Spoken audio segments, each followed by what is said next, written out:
missing our PowerPoint slideshow. I don't know where it went. It disappeared. We have some technical difficulties up here, and things always happening at the right time, I guess. But all I can say is we got to keep pushing through. Let's see. Let's see if we can get this over again. All right, here we go.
Welcome everybody to both sides of the conversation. I'm John Henry, Executive Director. Today is Tuesday, so you know what that means. We have another segment of our Hidden Gem segment, and it's exciting because we have some phenomenal young ladies, phenomenal scholars, and we have some history breaking that's going to happen here tonight. We have some phenomenal young people, so we are excited about tonight's show. Y'all know every Tuesday is like the most important show of the week for us with all of the negativity. The enemy is working at a higher frequency than ever right now. If you look in the news of what's going on and how the enemy is attacking just everybody on all levels, it is real.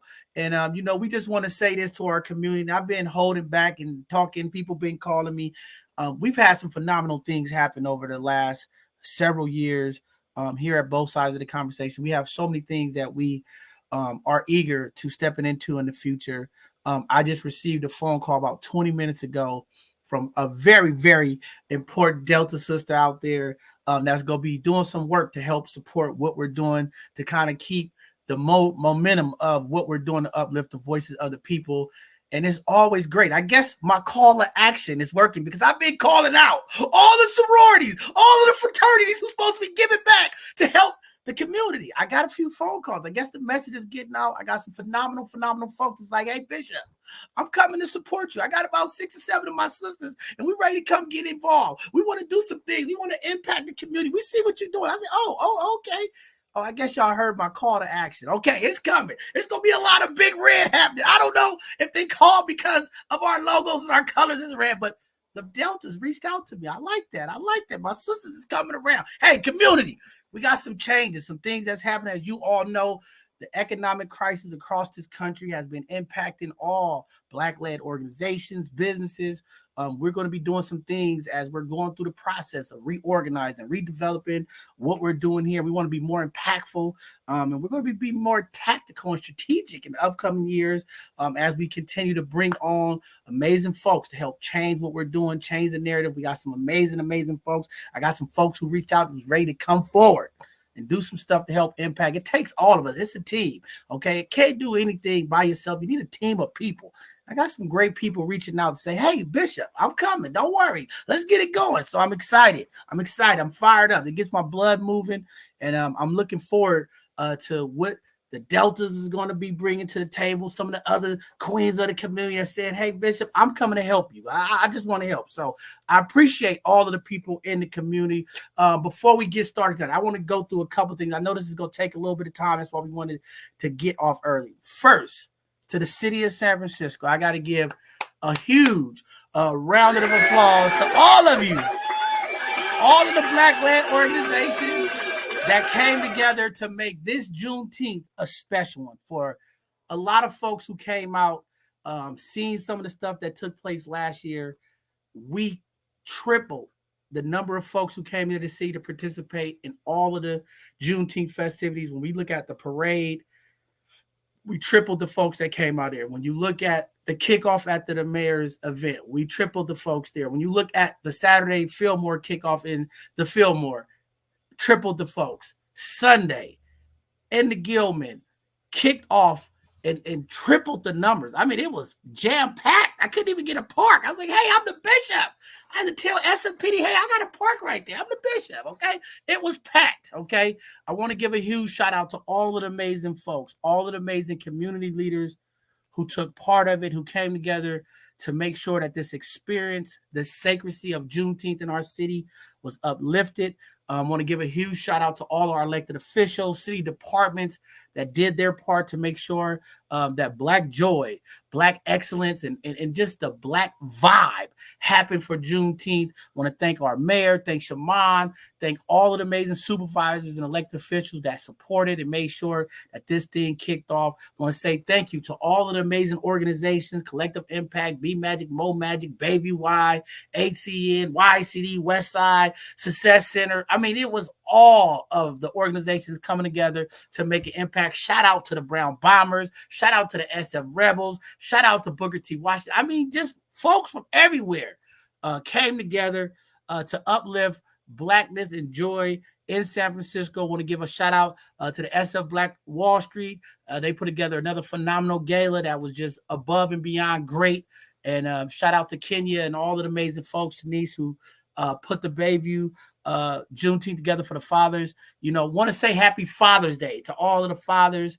I know it's never enough of excitement to just thank the dads for all of the amazing work that they do. And Mark, I was so excited because I was out there in the community on Father's Day. I was out with my granddaughter, my daughter, and it was amazing to see all of the brothers out there just saluting each other, acknowledging each other, like, hey, kid, happy Father's Day. No drama. I mean, I just want to say this, community, we had 3 major events, 4 over this course of the last 3 weeks of this month. No fights, no major violence, no like shootings, nothing crazy happened. I'm talking about it was all kind of Black folks, all parts of the city, all parts of the Bay Area there. Kamaya came out, did a phenomenal performance. I mean, it was just great, Mark. All I can say, it was just great to see Black folks in space enjoying themselves. And again, We had no incidents at none of the events that was reported that I could see. Now, if something happened, I didn't see it. I don't know. I just know it wasn't nothing major that took place. And it was great to see our young people, the way they shut down the block for the young people with all of the jumpers and all of the things for young people to be. It was amazing. It was a great time. The weather was okay the whole weekend. It wasn't too hot, wasn't too cold, but just right weather. I mean, I ran into some folks, okay? Let me just tell you, I see people I haven't seen in 15, 20 years out saying, man, this year I had to be a part of it. So I was excited. To all of the queens, all of the sororities, all of the folks that came up to me and just gave me love and was just like, man, we proud of you, what you're doing. Thank you very much. It meant a lot. You know, we give so much to make impact in our community. We do so much to try to love on the people and to get that type of reaction. And it was a challenge for me all week to get to all of the events. But we made it. We made it, and we were excited. And I was just happy to be a part of the community and see what was going on with my people. Also, we had the amazing kickoff of our HBCU college satellite program. The first cohort was here. It was just amazing to see. I've been sharing some of the footage on our different social media handles. Again, to see these amazing young Black scholars all across the country coming to San Francisco to do their first cohort as we are trying to bring a satellite HBCU here in the city. Just want to say thank you to Derek Brown, Director Davis, all of the amazing folks, Shaman, Dr. Saida, all of the amazing institutions that's coming together to make this happen, the different departments that came together to make sure that these young people get an opportunity to intern, learn about these different industries that they're going to school. I think it's very powerful, and I think it's very courageous of the leaders of this city to step forward to make sure that young people, young Black and brown people, get an opportunity to not only work and serve in San Francisco, but to get opportunity to experience the different opportunities that we have in this amazing city. Thank you to our police chief, to the district attorney, to all of the city department heads who are working with these young people throughout the year. Our city attorney, David Chu, is out there. Our Harvard law students, the young man. It was a powerful scene, Mark, when you see these brothers just stacked up together, young Black males, you know, different, wearing dreadlocks, short hair, all these different things.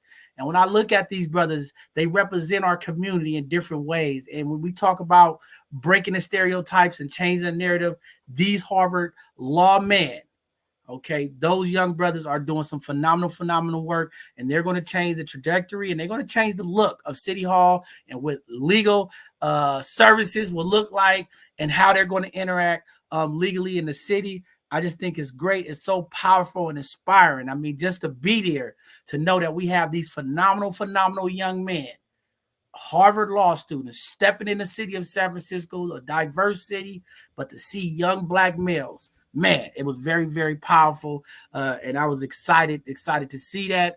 And, you know, just looking forward to connecting, doing more work with them as the summer months go by, and just looking to see what is that going to look like over the years to come as they continue to build this vision out. So thank you again to our Mayor London Breed, Shaman Walton, Director Davis, all of the amazing folks. It takes a lot of amazing people to make this happen, and it's happening. So we are excited.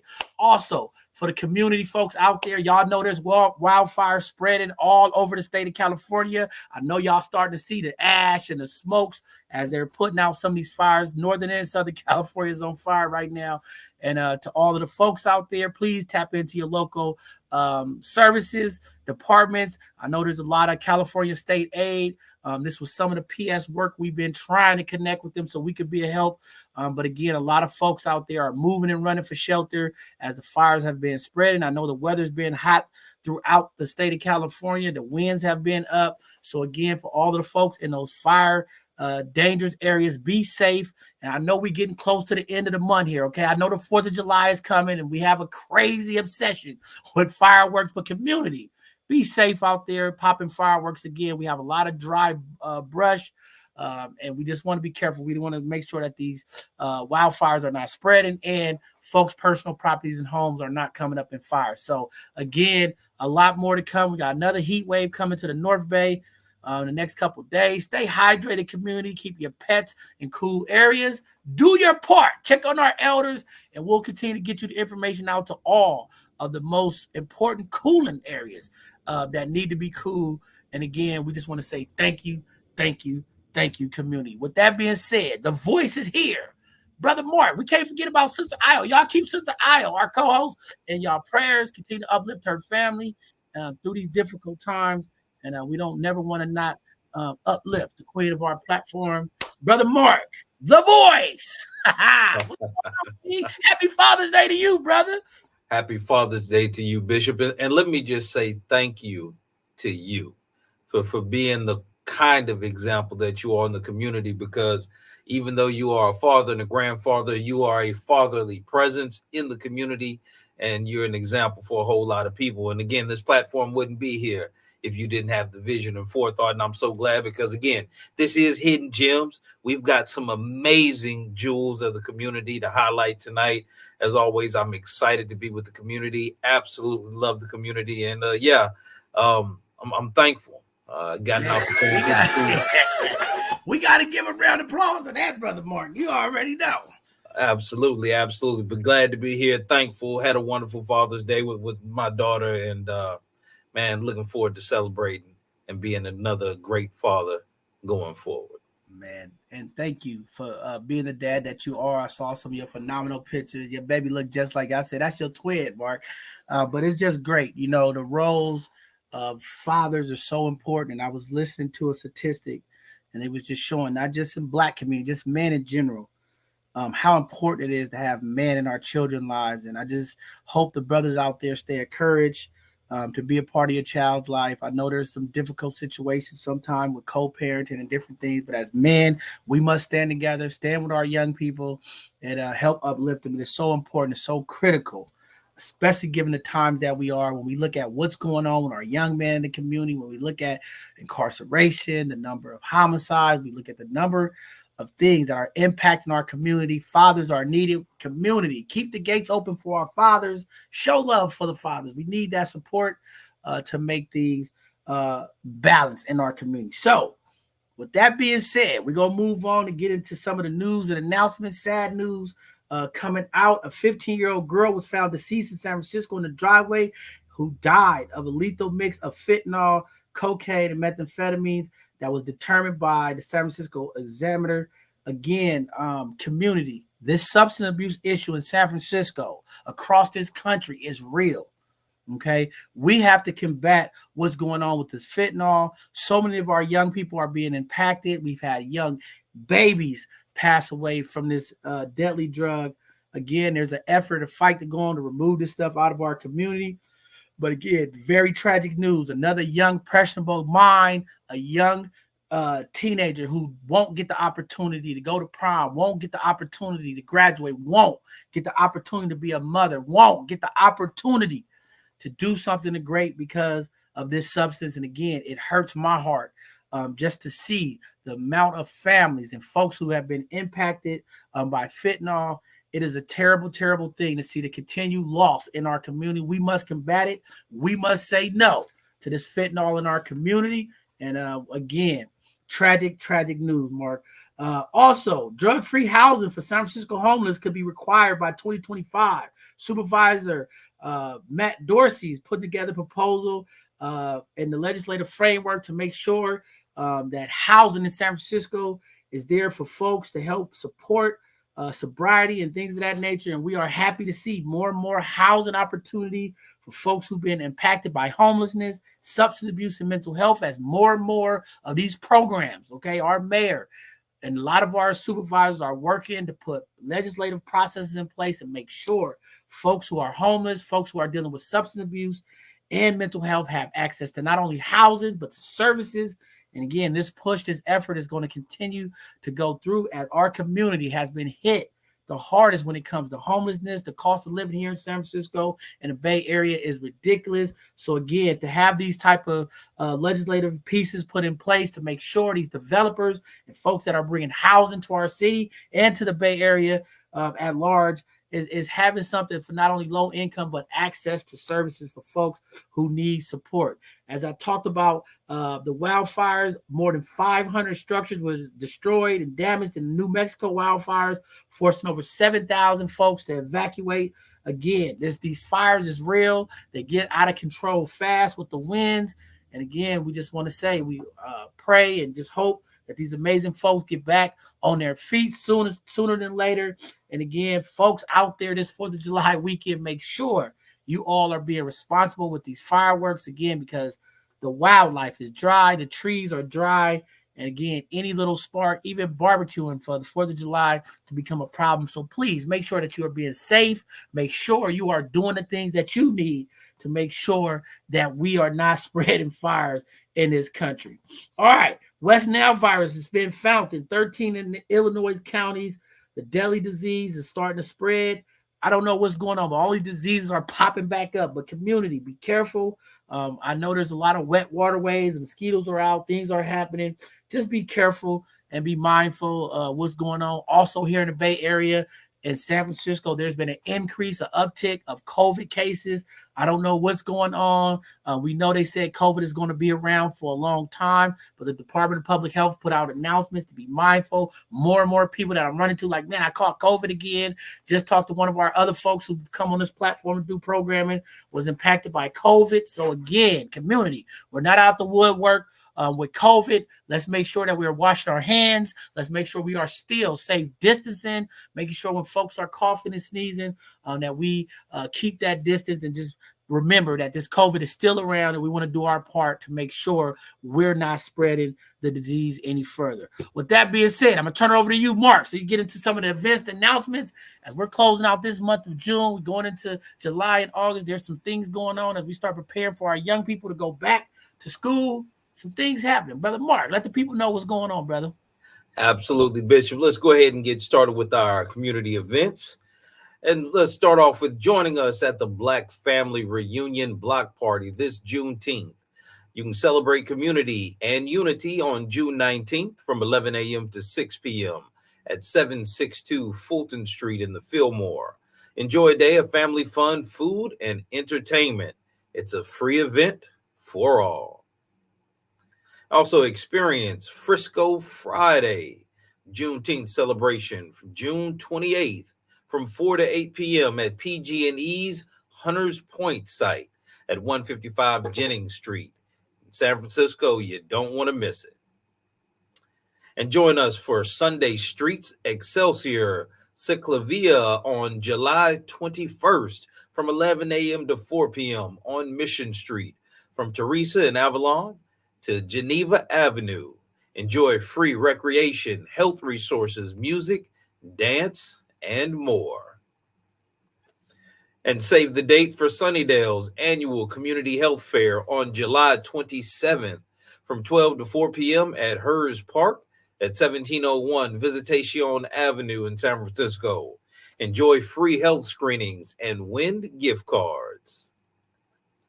And also join B Magic's Back to School celebration and backpack giveaway on August 3rd from 11 a.m. to 2 p.m. at 1050 McAllister Street. To get more information, see the link below on your screen. And explore the Bayview Community Block Party with Sunday Street San Francisco on August 4th from 12 to 5 p.m., where you can enjoy 2 blocks of car-free fun on Galvez Avenue with activities for the whole family. And join Mo Magic's second back to school celebration and backpack giveaway on August 10th from 11 a.m. to 2 p.m. at 155 Jennings Street in San Francisco. To get more information, see the link on your screen below. And join Sunday Street San Francisco in the Mission for a car-free day of fun on August 25th from 11 a.m. to 4 p.m. at Valencia Street from Du Bois on the 26th. You can enjoy music, dance, health resources, and more. Also explore car-free fun at the Western Addition Community Block Party. Join us on Golden Gate Avenue and Buchanan Street at Mall Park, September 22nd from 12 to 5 p.m. There again will be activities for the whole family. And the Brown Bombers' 25th year. Register your youth for football or cheerleading. It starts at a $150 fee. That includes gear. If you'd like to get more details, see the link below on your screen. And visit the Southeast Community Center Farmers Market on Thursdays from 3 p.m. to 7 p.m. now through October 31st. You can see fresh produce, baked goods, and community activities located at 1550 Evans Avenue in San Francisco. And Kids in the City presents Hair 101 Workshop, Saturdays 1 to 3 p.m. at the Chase Center. Youth from ages 7 to 17 can learn about unique hair. The supplies will be provided. For registration, see the link below. And join the SECC at Hungry Cafe from 8 a.m. to 4 p.m. for co-working eatery and social space at the Southeast Community Center. And the University of San Francisco Community Counseling and Wellness Center giving 12 weeks of free therapy for San Francisco residents over 18 facing barriers to care. To get more information, email the link below. And the Dreamkeeper Initiative Senior Home Repair Program that offers up to $50,000 forgivable loan to low to moderate income seniors and or disabled homeowners in distressed San Francisco neighborhoods. To get more information about the program, see the link below. And the San Francisco Human Rights Commission holds regular bi-monthly meetings on the second and fourth Thursday of each month at 5 p.m. in San Francisco City Hall Room 416. You can attend in person or via Zoom. And Fathers to Founders child support clinics are every Tuesday and Wednesday from 11 a.m. to 2 p.m. at 232 6th Street in San Francisco, where you can get guidance on child support debt, license holds, custody, and visitation rights. For more information or to get an appointment, call the phone number below on your screen. And the Dreamkeeper Initiative's Down Payment Assistance Loan Program offers up to $500,000 for a down payment assistance and up to $30,000 for closing costs. They can help you get connected with housing counselors, lenders, and realtors. To get more details, see the link below. And Walter's Wellness Group hosts Sip Paint Center every first, third, and fifth Friday. You can unwind and set the tone for your weekend, and it's fueled by tea, creativity, and grounding. Hosted by Dr. Kathia Walters and the team. To get more information, see the link below. And join Fathers to Founders for Fatherhood Reimagined Therapy Group Sessions, held every Tuesday from 6 to 7:30 p.m. Food is provided. To get more info or details or to RSVP, see the number below on your screen. And APRI hosts youth workshops. There will be job referrals, resume building, skill building, internships, networking, and community service hours are available. If you'd like to get more details, see the number below on the screen. And Fillmore's Friday Night Market, every Friday from 4 to 9 p.m. on O'Farrell Street between Fillmore and Steiner. There's live music, food, vendors, dominoes, prizes, and fun. And vendor booths are still available. If you'd like to get some more information, see the link below on your screen. And the vaccination site for COVID-19 boosters and monkeypox antiviral pill treatments are still available. See the time and location below on your screen. And visit the community living room for free breakfast and grab-and-go lunch Monday through Friday at the City of Hope Cafe. To get more details, see the information below on your screen. And visit the San Francisco Office of Financial Empowerment for your free confidential one-on-one smart money coaching. Financial guidance is available in English or in Spanish, and it's available to anyone that is living or working in San Francisco. To get more details, see the link below. And be a mentor with San Francisco United School District's Mentoring for Success Sign up to volunteer as an individual or a group mentor district wide. You can make an impact. Sign up below at the link. And we invite you to join our show to promote your business, nonprofit, or community impact on Hidden Gems. Or you can also share your expertise on an educational Thursday or be a panelist on one of our Sunday conversations. And you can also keep up with both sides of the conversation's latest shows and community outreach events. Follow us on all social media platforms, and you can also subscribe to our newsletter at bsotc.org. And also, both sides of the conversation welcomes volunteers to join our mission to uplift and support the community. Make a positive impact, become a volunteer today. To get information, you can email us at hr@bsotc.org.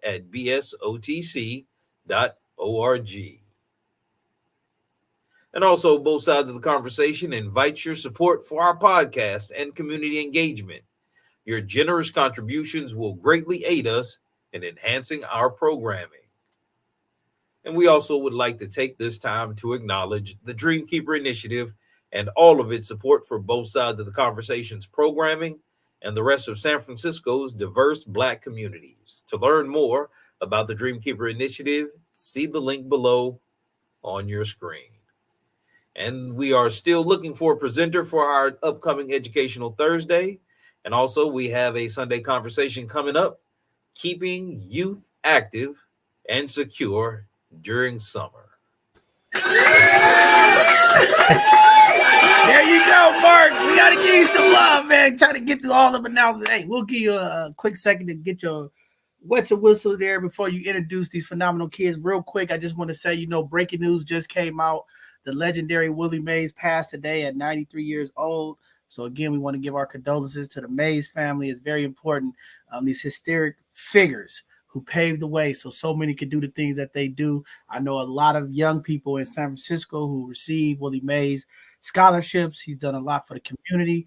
We talk about breaking barriers and the things that he's done. Very, very powerful, influential brother. So, again, sad to hear Brother Willie Mays passed.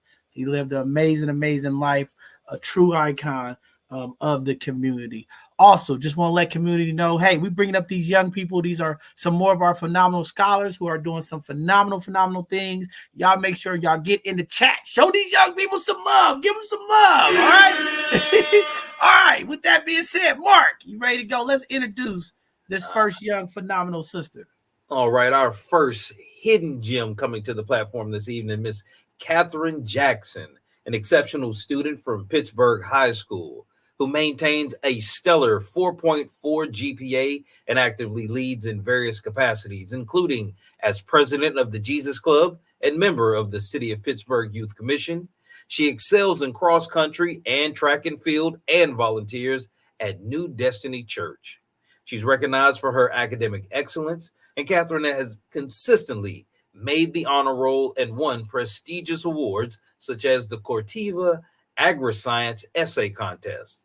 She's planning to attend UC San Diego, and she aims to major in business entrepreneurship with a minor in computer science. Catherine aspires to merge her business acumen and technological skills to aid underserved communities through innovative entrepreneurial ventures. So with great pleasure, it brings me to introduce Miss Catherine Jackson. Yeah, we got to give it up for you, young lady. Welcome to both sides of the conversation, young lady. Very, very powerful stuff that you got going on over there. Thank you for having me. Yeah, it's an honor, one, to have you there. When I look at your GPA, I was telling some of our scholarship award winners from last week, I never broke the 4.0 mark. I don't know what happened. I think about 3.2 was the highest I ever got. All right. I was like just hanging around cruising. So when I see all of you amazing young people, breaking just barriers and just some of the things that you all are doing, it's very important, and it's exciting. Being a part of the youth commission, I think is something that's so vital for young people. for you to be a part of that. What was some of your takeaways? Being a part of that, what are some of the things that you could say, hey, young people should be in part of this? How do you feel empowered by it? And just being a part of it, how does it make you feel? I definitely feel like it really does make you feel like you have a voice, because I feel like that's something a lot of people throw around a lot of times. But it wasn't until I stepped into that role I was able to really see the like what goes into city planning. Because it's easy to just like walk by a park and say, "Oh, this park needs this," or "We should do this." But when you really get a seat at the table and you see like the city planners and the people that map out everything, you get to understand what goes into it, why certain things aren't just a simple fix, and that helps you create more of like informed suggestion to give them. And that's essentially all that we do on the city advisory council. It's a bunch of youth that have suggestions that we don't just like have for ourselves, but we've heard it from other people from our communities and we bring it to the table. So I feel like just having, and also it's just that network of meeting people within the city that handle the daily affairs that may or may not, well, really affects you because you're living in that city. So it's a great experience and I'm thankful for it. Wow, phenomenal. Now I see Mark brought up this Jesus Club. I want to learn a little bit more about this Jesus Club. So tell me a little bit about this Jesus Club. I want to know about it. Okay, so I'm Christian. Obviously, I started joining in on Jesus Club during quarantine. So it was weird because the school had sent out like usually the school at the beginning of the year they do a club rush, so you get to know about all the clubs that are on campus. However, we're not in person, right? So they had sent out an email, and usually I check my email, so I'm just reading through it just to see if there's anything that'll catch my eye. And I feel like Jesus Club is the club that I started with freshman year and ended with senior year that really like caught my interest. It just was also a safe space for me to meet more people that are interested in what I'm interested in and also have my similar morals. So if I do get advice, I know I'm getting grounded advice that wouldn't really be applicable to me based off what I take for value. So that was really great as well. So Wow, I think that's phenomenal. To hear a young person talk about her Christianity and things that fit your moral compass.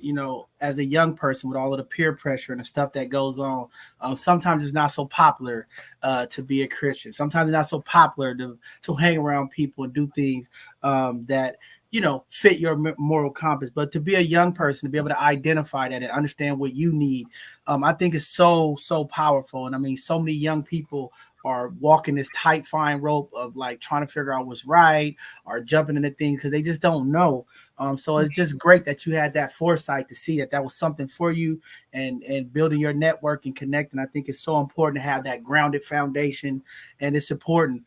Before I give it to Mark, because I know Mark got some phenomenal questions for you.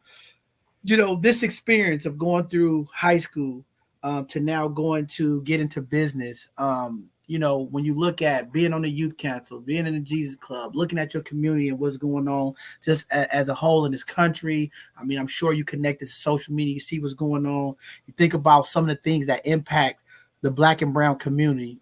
For you to go into business, I just want to know a little bit what's the desire, or is it something in you that's like, hey, I see that we have to be entrepreneurs. We look at what's going on with AI and robotics. Is that's what's moving you to like figure out how to empower the community? Because I know you're a young leader. You're going to empower the community through business. So what pushed you in that area? honestly, it was a really specific event in my life. I recall during quarantine, actually. I research a lot. I like to just surf the web and see what's out there. And I just remember reading like about some statistics that affect underrepresented communities. And then when I really took it into the real life applicable like situations around me, because my high school that I graduated from, Pittsburgh High, it's a school that's very, very, very diverse. And I think I must have submitted one of my options because you did mention I was going to UCSD, but I'm actually going to USC. So I'm doing a complete switch from a diverse campus to like a completely non-diverse campus. And I understand that, I recognize that. So what it was is just seeing the lack of resources, because a lot of times like teens don't necessarily know what it is that they want. And same here, like, you never really know. You never know what it is that you want, what you're interested in. And I feel like what sparked that interest for me is like, what if there was a way that these people, like I would say these students, these youth that don't have that exposure to networks, to families that are in higher position, to give them, like to hand it to them, what if they had the opportunity to learn how to utilize what they do have? And that's kind of where my mindset started kicking in with entrepreneurship and creating like a nonprofit organization, is just something that can target the youth and helping them empower themselves, because it's one thing to give someone fish, but another thing to teach them how to fish. So it's necessarily teaching them how to fish for what they want, because that's how I was able to do everything and find everything that I did, was just surfing the web. So it just kind of started with that idea. Wow, very powerful. Well, you going to USC, another Trojan, okay? I got a connection with one of my brothers who is in business and marketing. He's a graduate of USC. Well, there you have it. All of the folks down in Southern California. It's a bright mind, a very inspiring young lady who's coming to be a Trojan.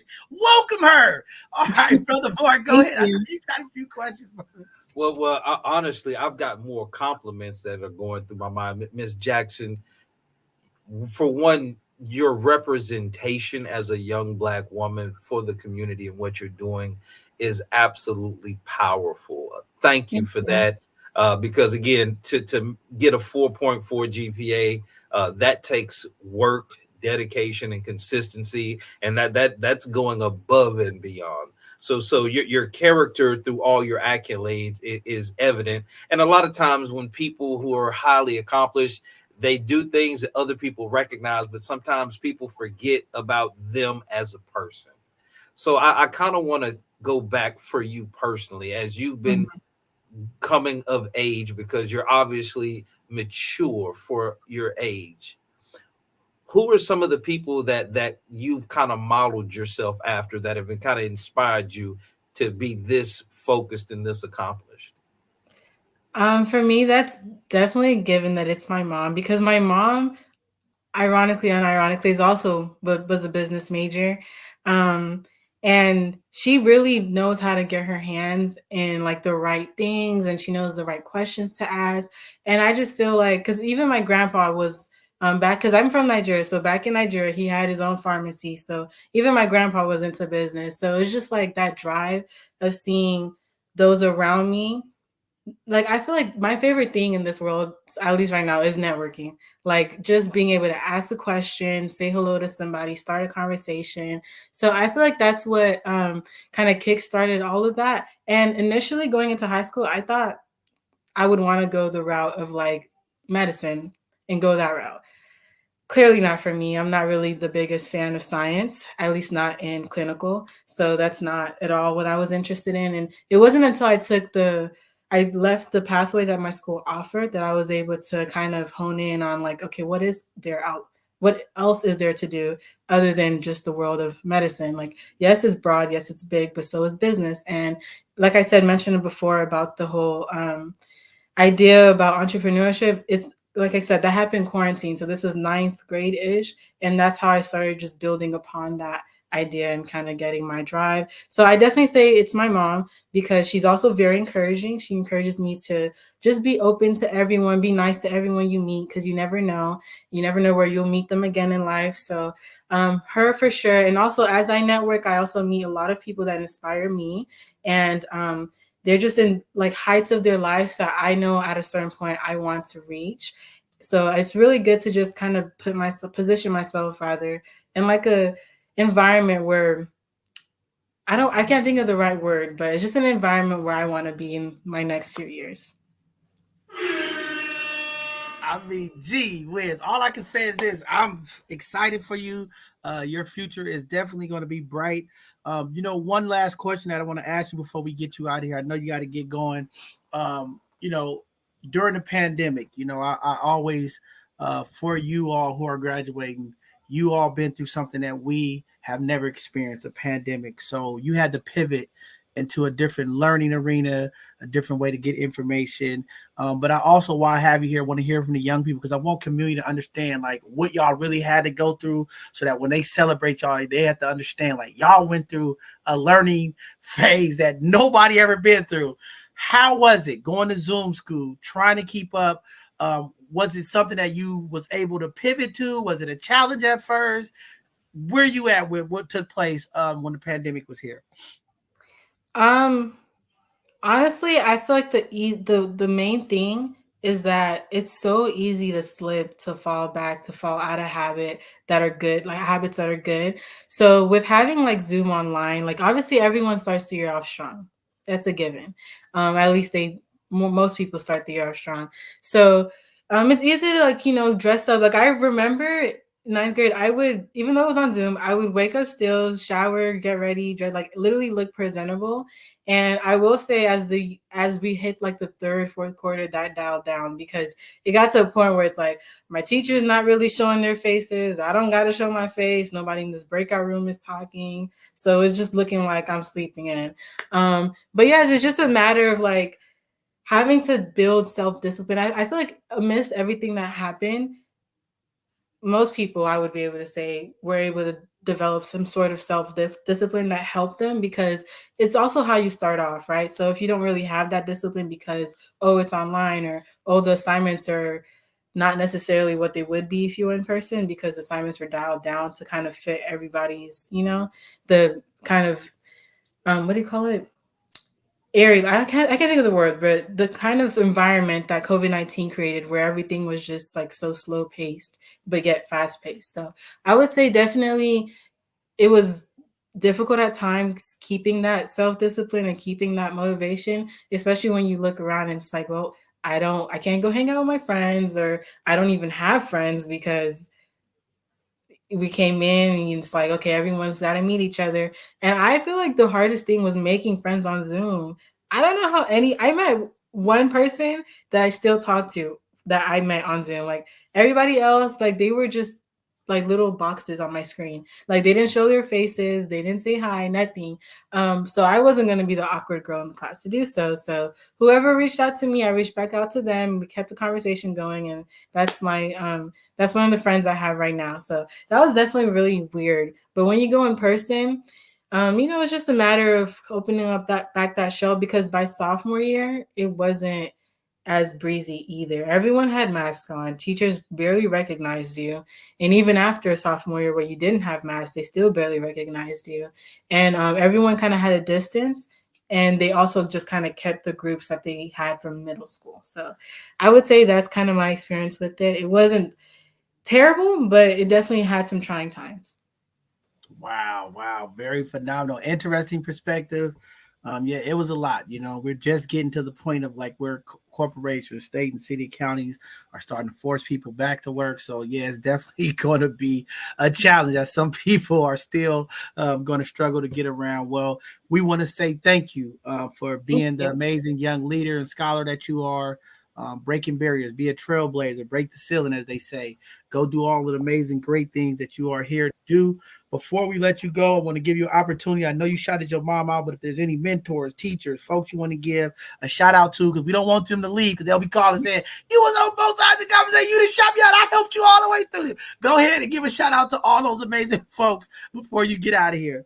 Of course. So obviously, shout out to my mom, my dad, my sister, my brother, everybody that's literally been my village. And not just them, but at school, I had my village, the College and Career Center, the teachers, everyone that showed up for me as mentors. Shout out to my friends, because they made senior year the best year for me. And I'm so excited to just like have them as I go into college. Shout out to you guys for donating the money to us. Like, I'm so thankful for that. Shout out to my church. Shout out to my coworkers on my new job, and just shout out to everybody else. So thank you.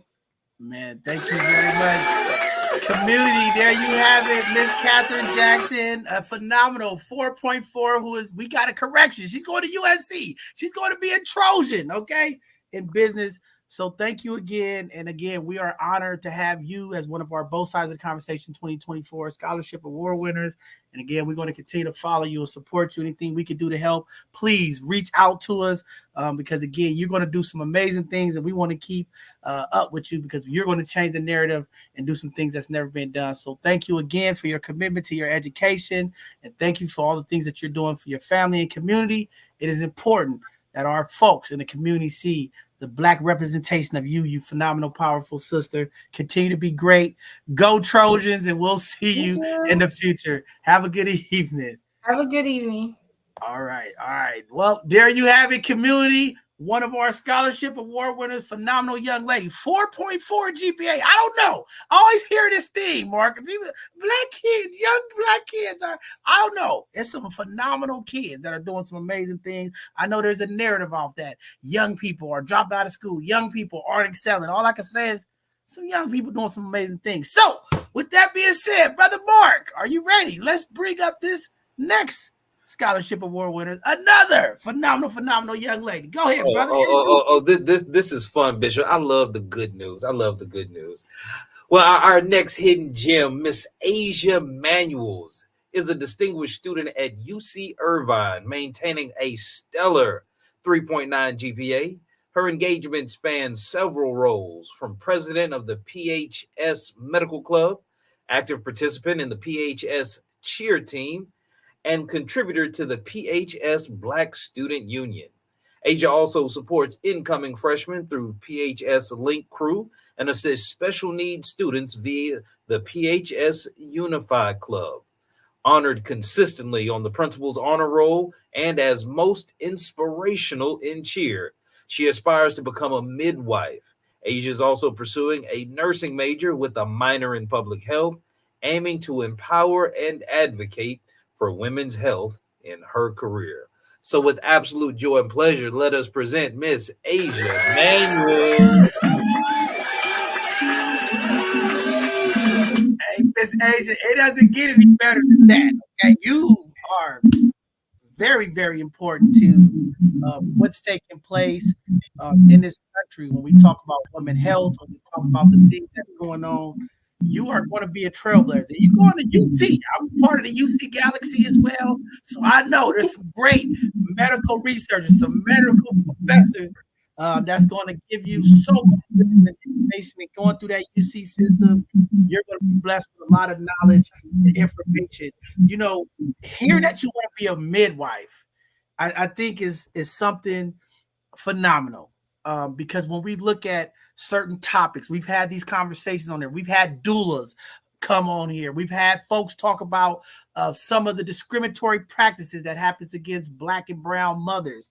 So for you to be a midwife and go into nursing and understand that, what was the intriguing factor that got you moving into this field? Well, I first want to start off and talk about my upbringing. I was raised by a single Black mother of four. And not only that, but I also had four aunties that also helped raise me and my siblings. And so growing up and watching dominating women take on, dominating roles, it inspired me to become an advocate for women, because also while watching my mother grow up, it was kind of challenging since she was on her own, but I also just realized the strength that us women had. And then also with me being a woman myself, I'm kind of biased a little bit, but I grew very intrigued with our anatomy. It is very interesting the way that our body works, and going to medical school, going to nursing school, you're going to have to be in school for a long time. You're also going to have to put so much time and just dedication into your studies and into your work. And if I'm going to be pursuing a career and furthering my education, I'd rather do it with something that I'm interested in. And so again, with me being a little bit biased, just knowing just how our body works and knowing that how just amazing it is, and knowing that there's stuff that our bodies can do that certain other bodies can't do, it was very interesting. And so that is really what made me interested in women's health. You did mention how I put in my application that I want to become a midwife, but I also am kind of considering becoming an OBGYN and just full sending it and becoming a doctor. But overall, like, I am very inspired by my mother and being raised by women and just women's anatomy. Wow, very powerful stuff. I mean, this is amazing. I mean, just to hear you talk about the things you want to do, whether it's midwife, whether it's being a doctor in this medical realm. There's been a challenge that we always try to dismantle and fight here at both sides of the conversation. We went through it during the pandemic.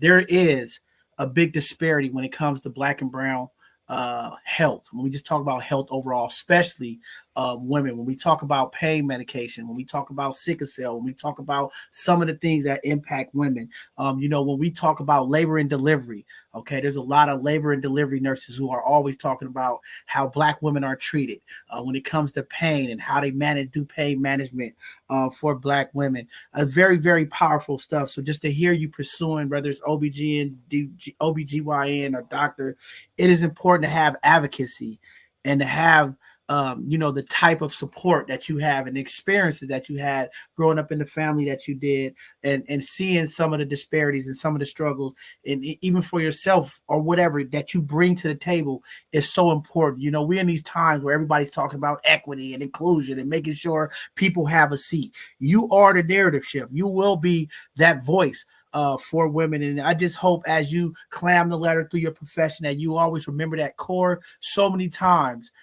you have to make that conscious moral choice versus the professional choice. You'll be in those situations in the emergency room, in the labor delivery room, or you'll be somewhere supporting women and you'll see some things. And you're going to be tested to have to stand on your belief system because there are people who inappropriately do things to folks because of their race, their ethnicity, or whatever reason they are. And I'm just happy that you, being the person that you in, doing the things that you'll do, will be there to help protect and uplift the voices of women in our community. So that is a tremendous, tremendous honor.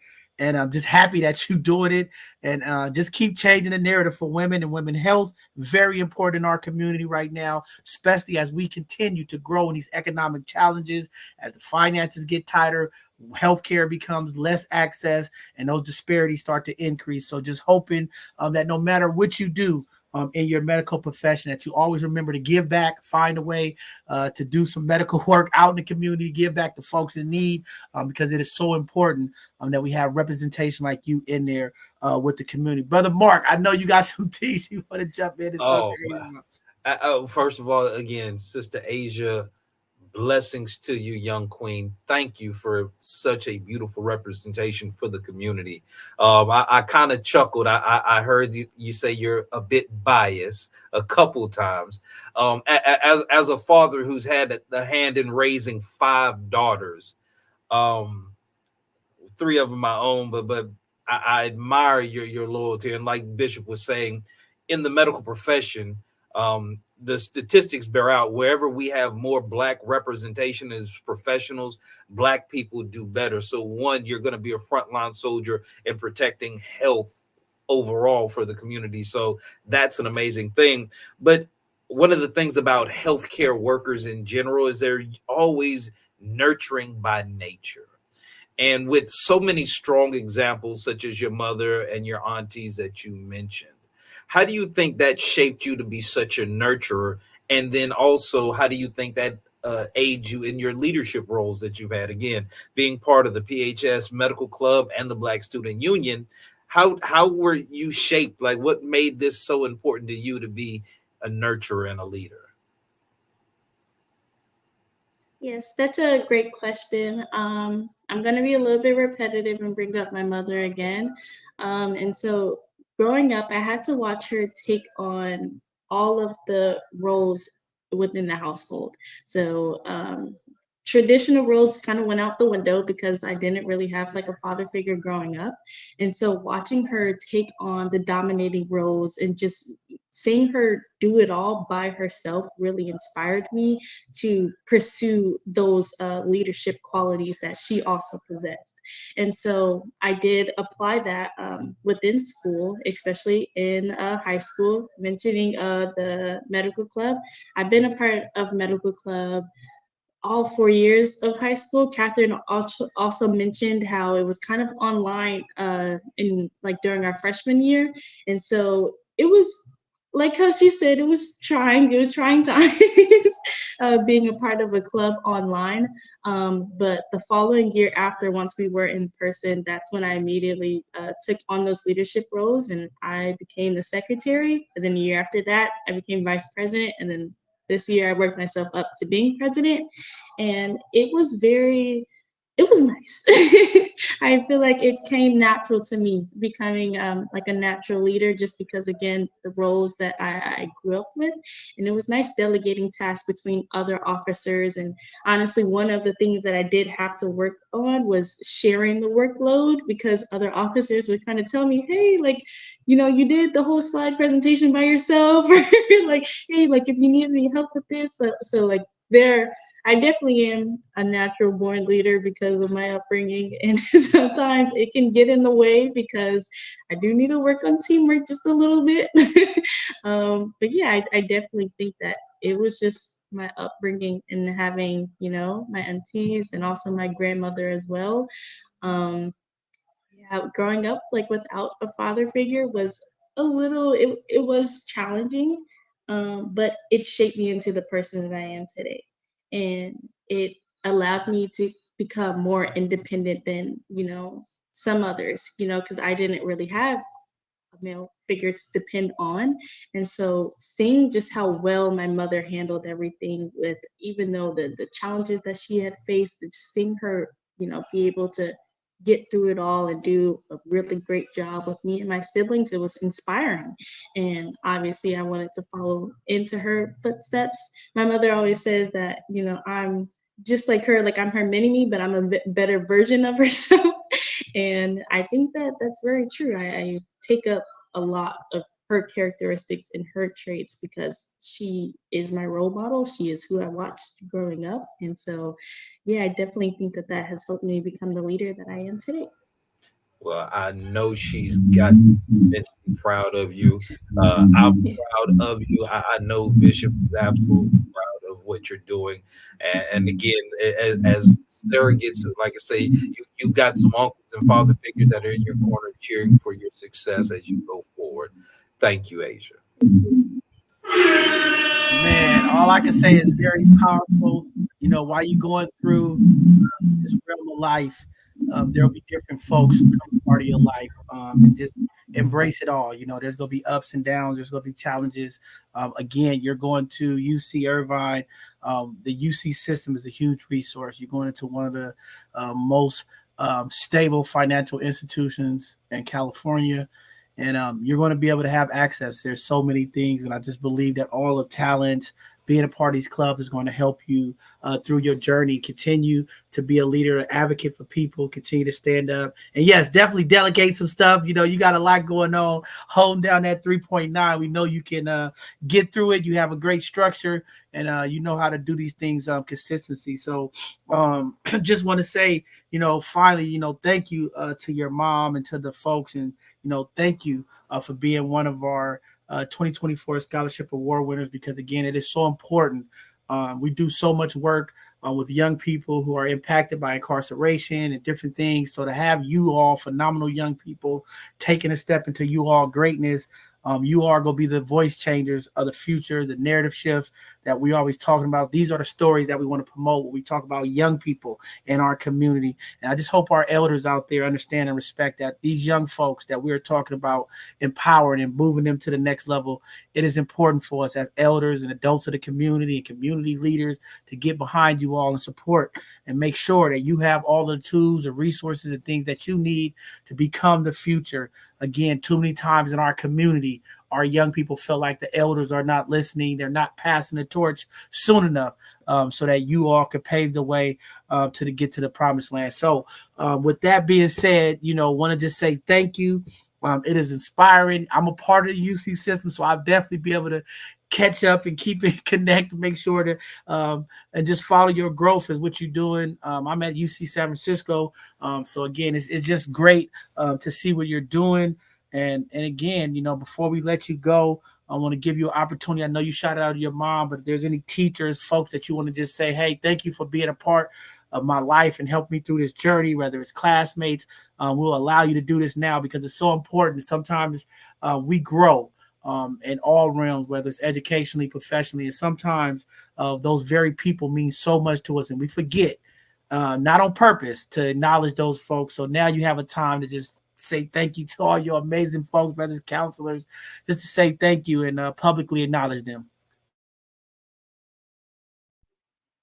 Yes, first I want to say thank you so much for having me on the show. I really do appreciate it. And just having, you guys show me this much appreciation is motivation for me to keep going forward and to keep pursuing my goals. So I really want to say that it means so much to have me here today.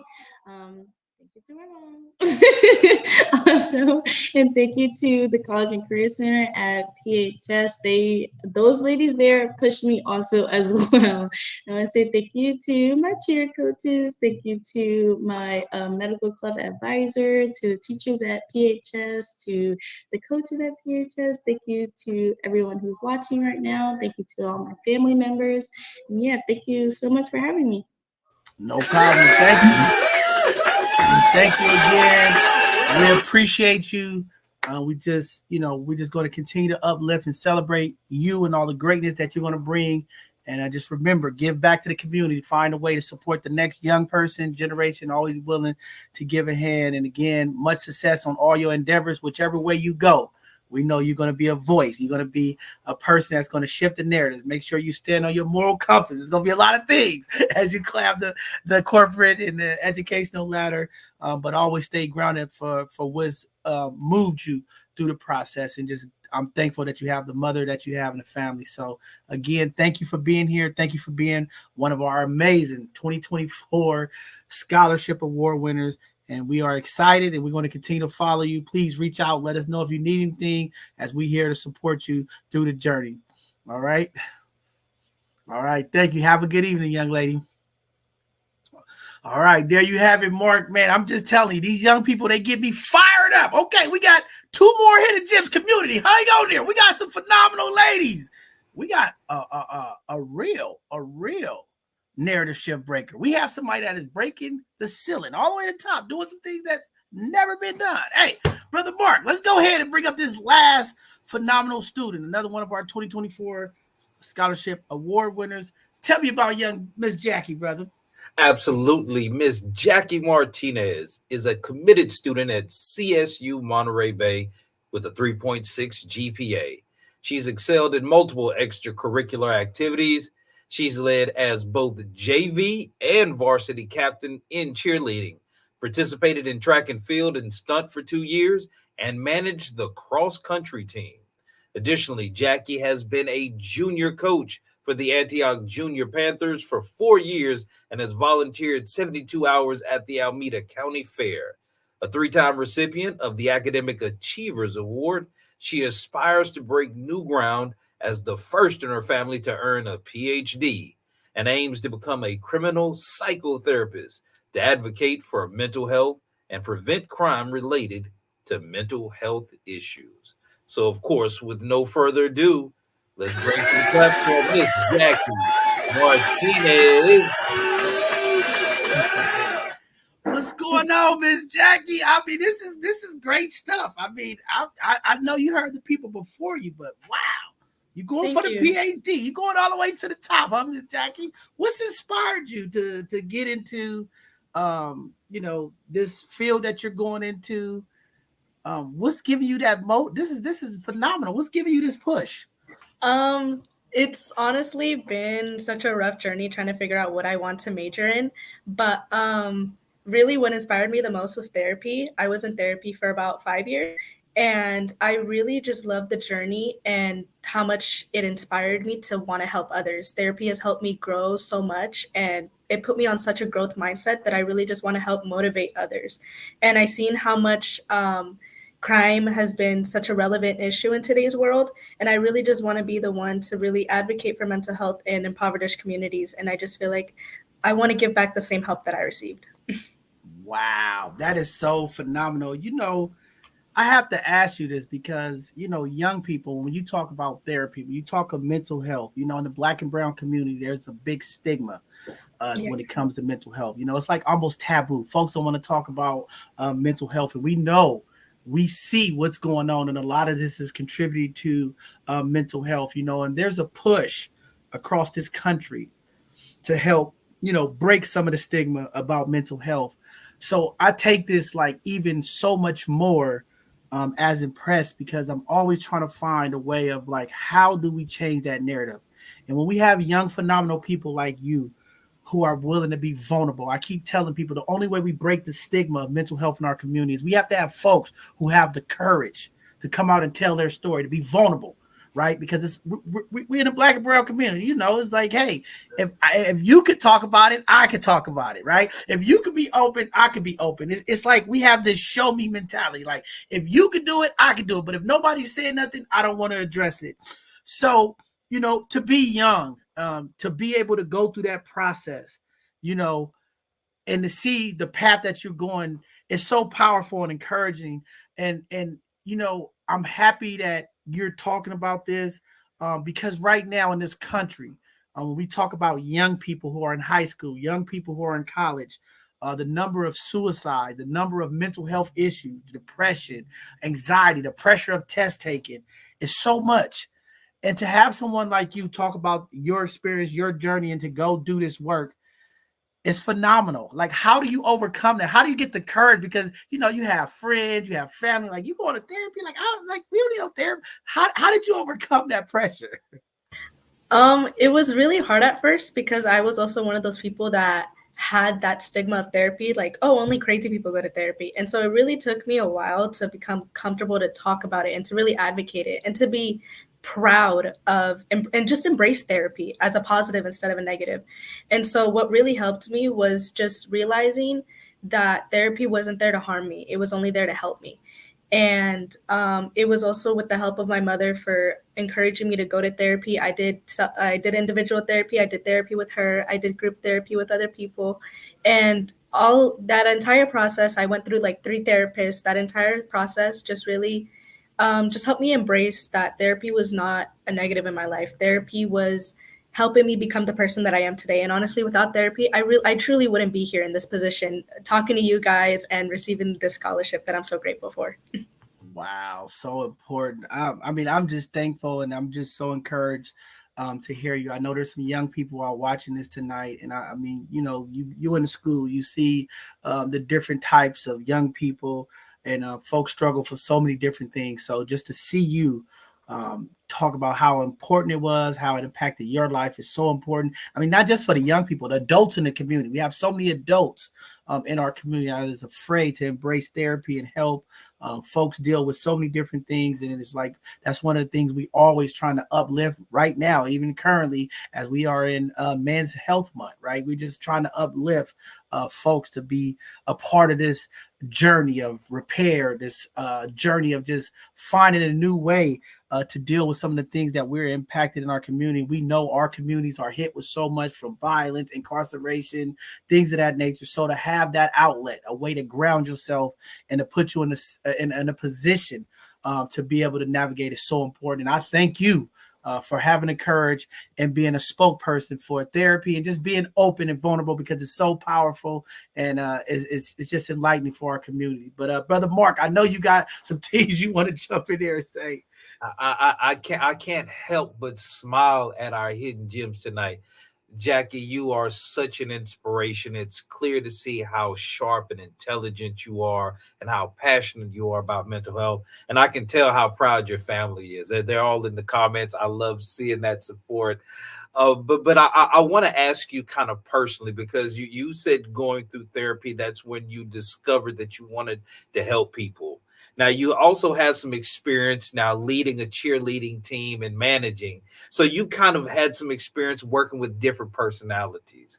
But for you personally, when was that kind of like the aha moment that, you know what, working on how I think is going to improve the quality of life that I have, and I want to share that with people? Like, was it when you were like kind of leading people? Was it in therapy, or was it just you just had an epiphany? What was that moment like for you?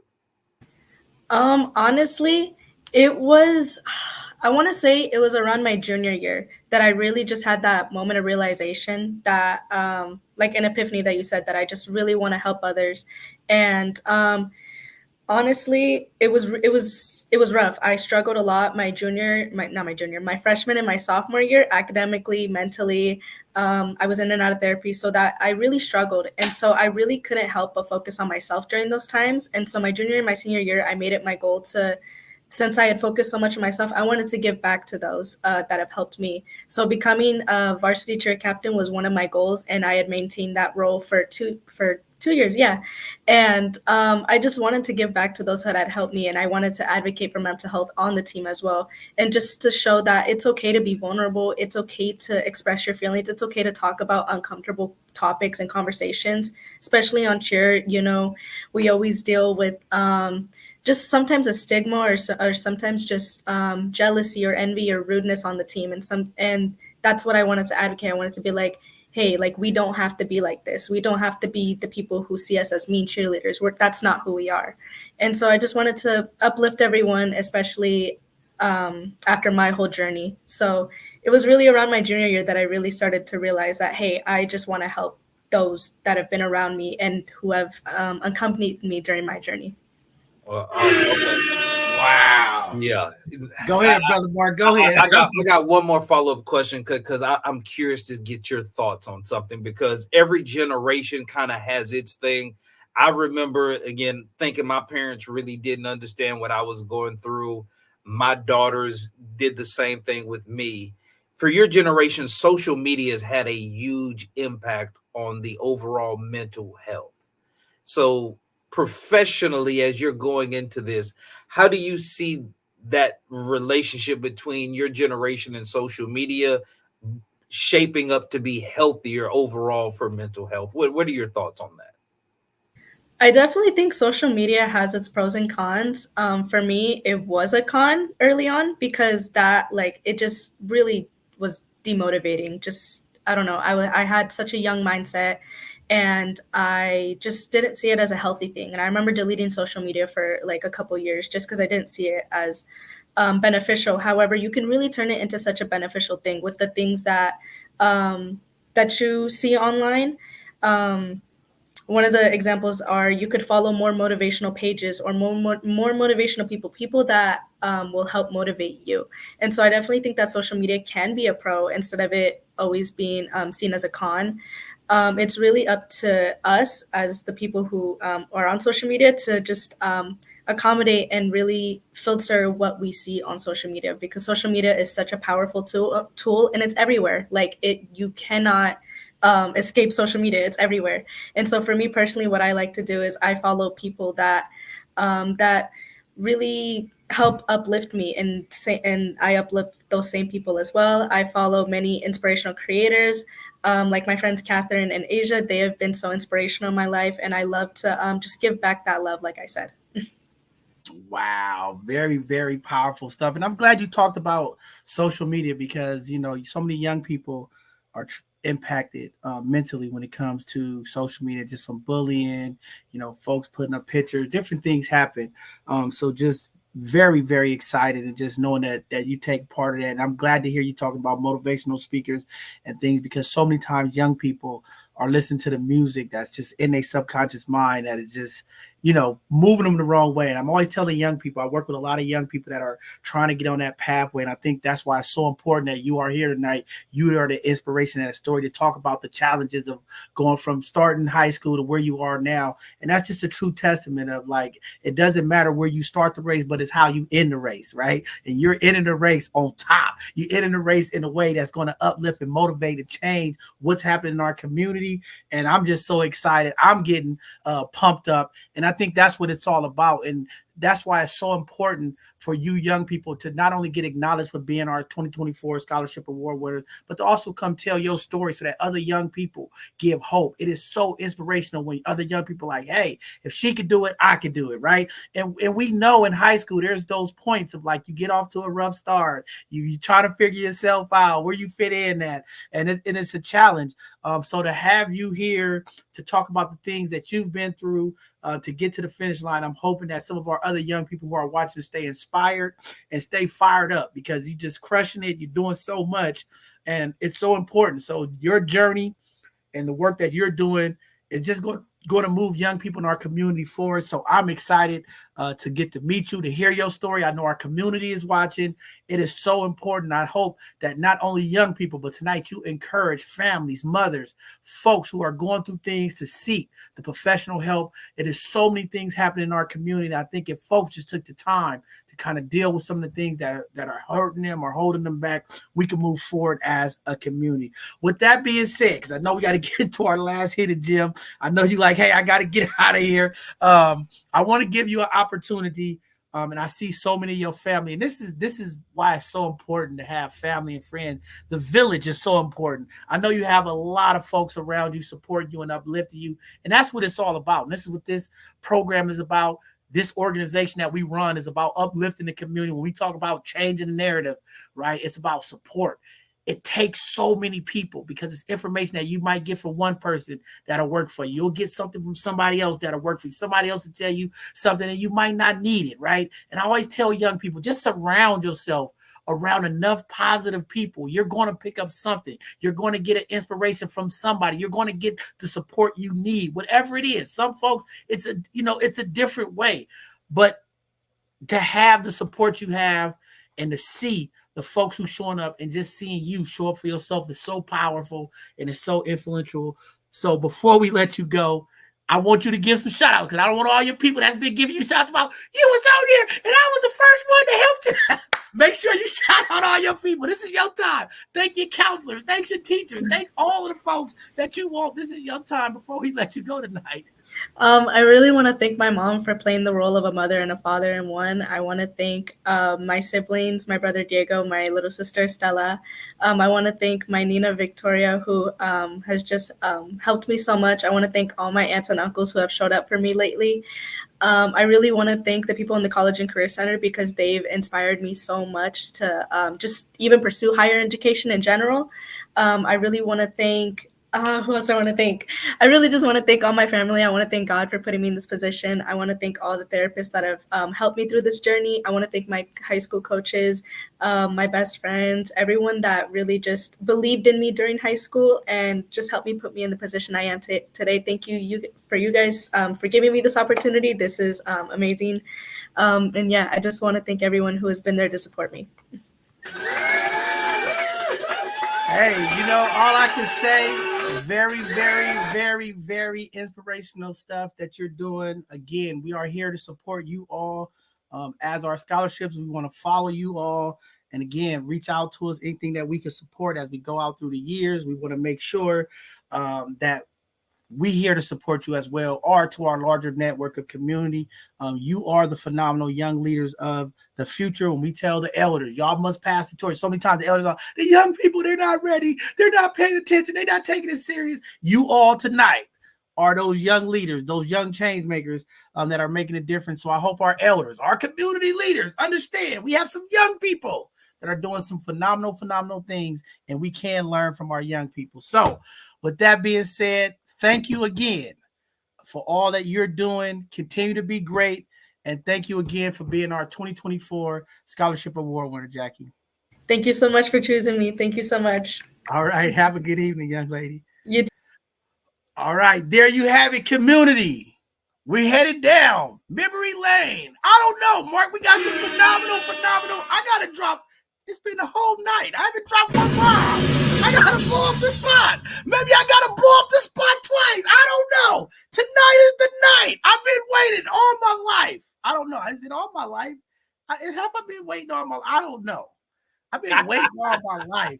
I said at some point, Mark, I'm gonna get on the air one day and I'm gonna do something ridiculous and cry. I don't know, but this young phenomenal lady, I think she's gonna bring tears to my eyes. I think she's gonna do something to me, community. I know she's gonna do something. She's phenomenal. This hidden gem is special. She's breaking barriers. She's doing things that the average lady is just not doing. When we talk about the Bay Area, this is our area. When we talk about San Francisco, this is our city. When we talk about California, I mean, this is what we call home. There's so many special gems and jewels in this area. There's something to our culture that is different than all other culture. There is phenomenal people. Y'all seen the young ladies that were here tonight. Now, this young lady, this is special to me. Not only is she breaking the barriers, not only is she changing the narrative, not only is she a trendsetter, she's my niece. This is always great. This is a great, great thing. So tonight, community, you are going to meet a legend in the making. You're going to meet a star in the making. You're going to meet somebody great and powerful that is doing amazing things. With that being said, I'm going to shut up now. Brother Mark, come on. Read this young lady in here, Mark. Come on. Let's get it going. All right. Well, this young lady here goes Michelle Henry from San Francisco, California, is a trailblazing African-American woman in the sportsman race circuit and a dedicated medical assistant at Zuckerberg San Francisco General Hospital. Raised in the world of drag racing and influenced by her father's legacy, Michelle balances her high-octane passion with her roles as a mother and healthcare professional. And as a prominent figure in a male-dominant sport, she challenges stereotypes and inspires diverse communities. Michelle's vibrant energy and positive outlook have made her a beacon of empowerment, aiming to transform perceptions in drag racing and to break new ground in the NHRA Pro Stock division. So with no further ado, let's present Miss Michelle Henry. Hey. hey, Mark, all I can say is, hey, this is what it's all about. This is big time, okay? You big time now. You hear, wow, all the accomplishments. See, it's going to be hard for me to get through this because I feel the tears coming out. I always say I'm not going to get on my show and cry. There's a couple of times I've cried on my show. Sometimes I've fried on this show. I've done a lot of things. Sorry, but when you watch a pillar of our community, when you watch a young person develop into greatness, I mean, it's hard to put it all together. It's just, things happen. There's stages and phases of life. There's ups and downs. But when you see courage, when you see a fearless woman, a Black woman who loves not only her family, the community, young people, when she's daring to be different. I always say leadership is about demonstrating what's possible. Tonight, we have a leader, somebody that is changing the narrative. Community, listen, my niece, I don't know what else to say. This is huge. She's here tonight. D&M Racing, Illicit Racing. Miss Michelle Henry, you here. Talk to the people, young lady. Hey, what's going on, everybody? So, my name is Michelle Henry, and I am the first African-American woman from San Francisco to drag race. And I got my inspiration from my dad, along with my mom, because they both worked as a team. And just watching them from the background, I was like, okay, one day I'm doing that. I'm getting in that driver's seat and I'm going to roll down that track. And I finally got my opportunity to drive. Like, I'm just very grateful that my mom gave me the green light and my dad gave me the torch to drive. And last year, I obtained my driver's license, drag racing license to go drag racing. So, Michelle, I got to ask you, because a lot of people out there maybe don't know about drag racing. We're talking about high power performance in cars that's, going over 200 miles per hour, side by side, racing to the finish line. The horsepower that you are. We're going to try to get our team. We was trying to pull up a video so folks can have a little understanding of what's going on. We have so much going on. This weekend, you have a phenomenal race coming up for people in the Bay Area to come out and see you. It's a big event. There's so much going on, opportunity for folks to see it. But in this drag racing, being a young Black woman in this profession that's predominantly,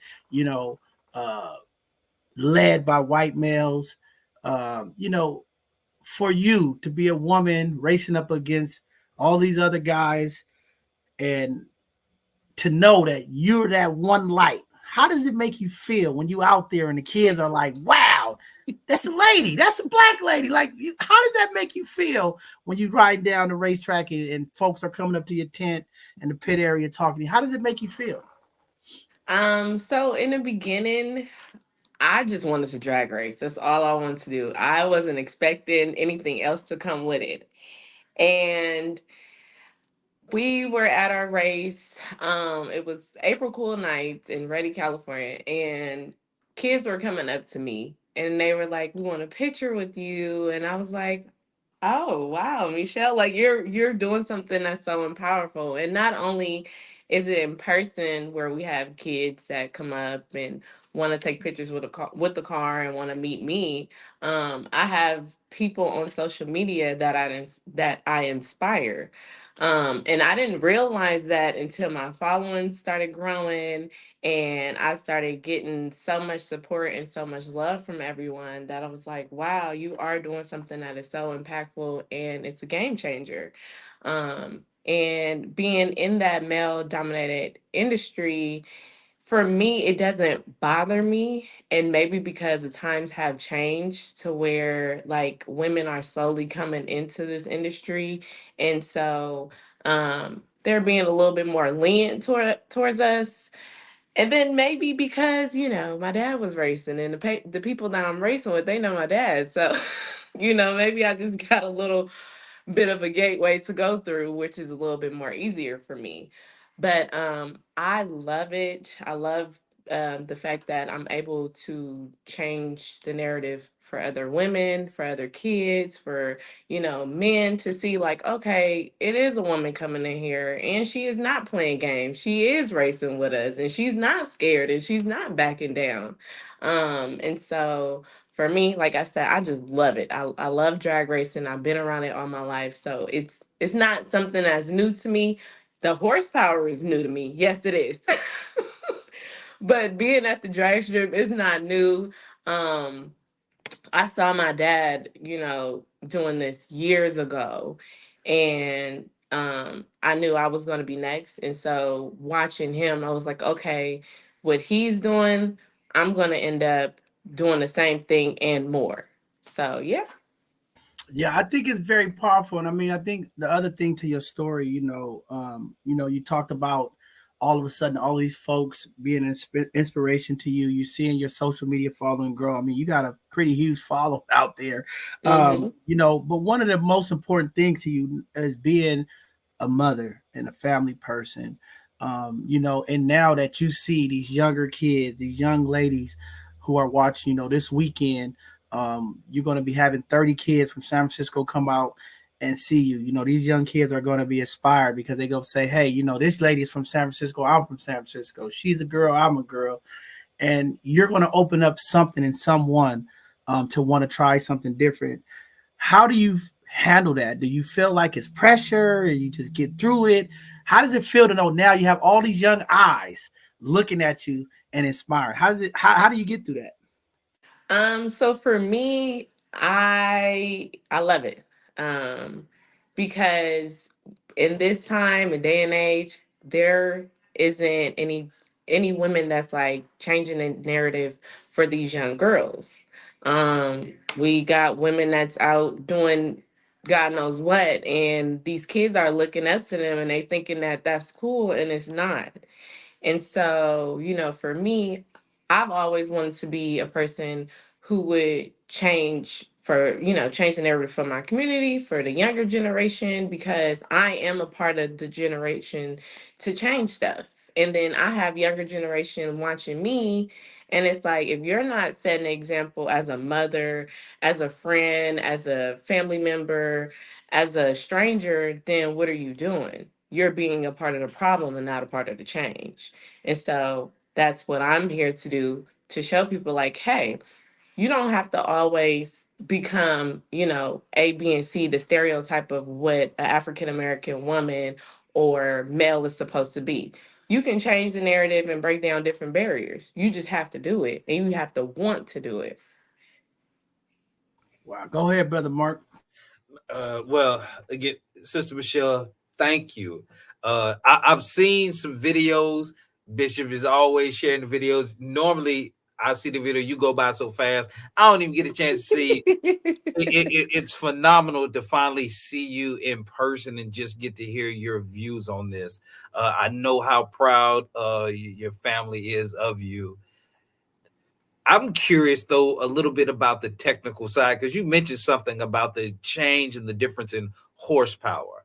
For the community, those who aren't as studied about the racing world, can you kind of talk about the difference, what it means to have a regular driver's license, and then kind of the preparation and what you need to do to get a drag racing license, and what that kind of power is like for somebody to be in control of? So when you're obtaining your license for drag racing, you would have to have someone who is NHRA licensed, which I am currently now. So it's an association where racers who want to drag race legally they have to they have to get their license in order to drive down the track. And for me, I went to drag racing school, which was called Frank Holly's Drag Racing School, where I got my license. Now, like I was saying, you can have someone who has a NHRA license or faster to help you get your license, but I don't know. For me, I felt like being one-on-one at the school was probably a little bit better for me. So being in the race car compared to a regular street car, sometimes I have to remember, like, hey, you are not at the drag strip. You are on the streets. Stop going so fast.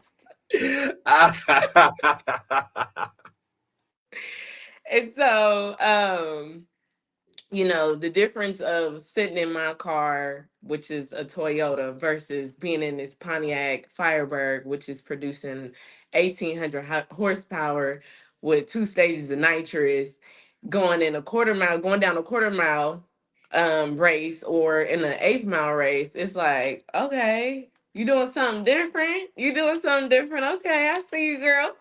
All right. What's the top speed you've hit? So my fastest speed in 8th mile was 4:51, 4 seconds. And my fastest in a quarter mile was 7 seconds. And now the 7 seconds was out nitrous. The 4 seconds was with nitrous. Wow. What was the miles per hour? What was you up there? What was the miles per hour? So the miles per hour, I believe, if I can remember, for the quarter mile was about 150. And 0 to 4 seconds, 150 miles. And from 0 to 7 seconds, about 186, I believe.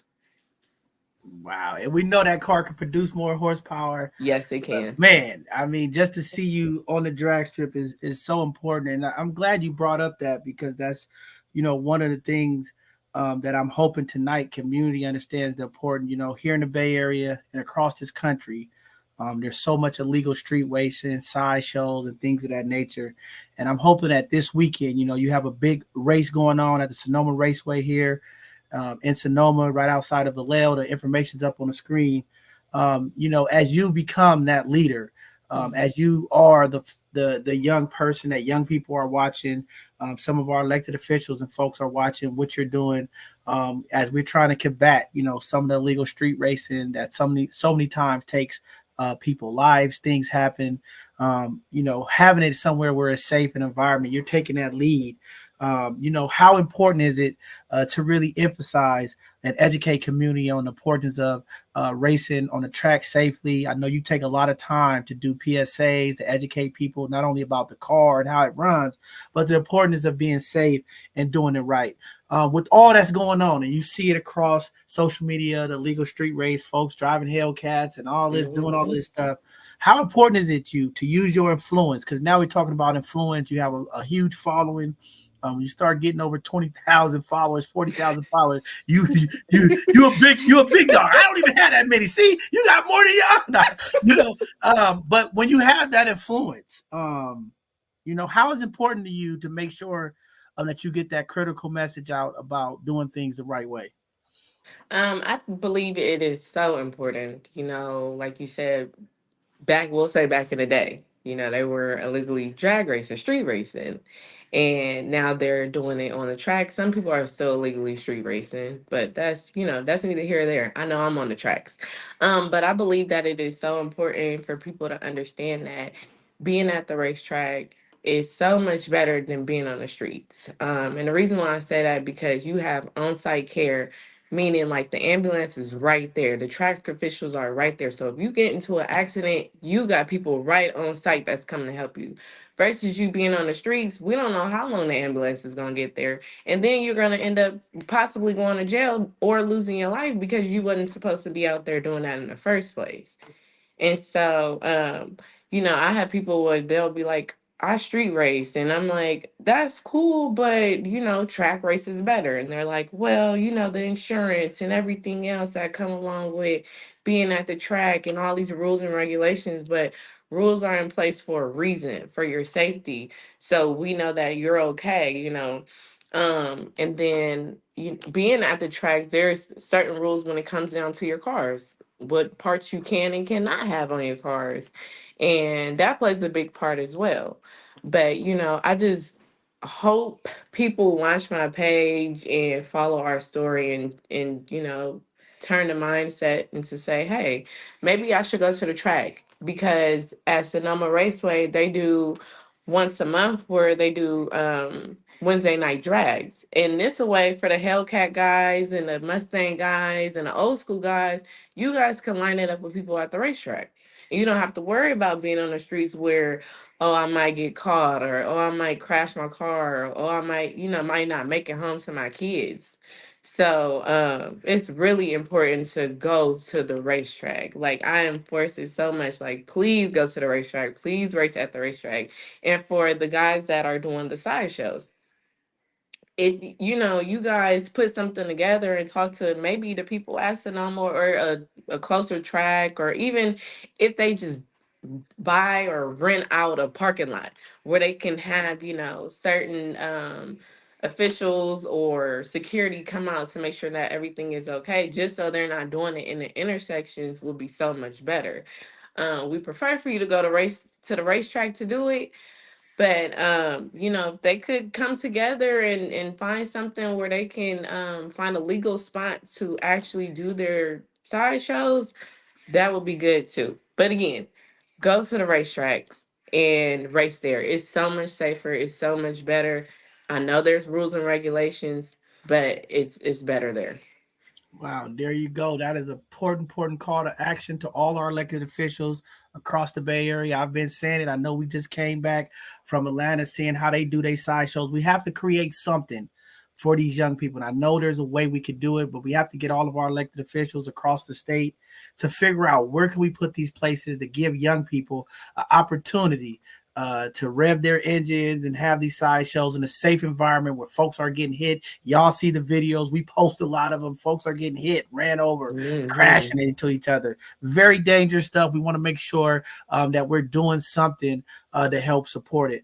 But Mark, you got anything else you want to ask, Mark? Because I know I think seeing you come off mic, or was I tripping?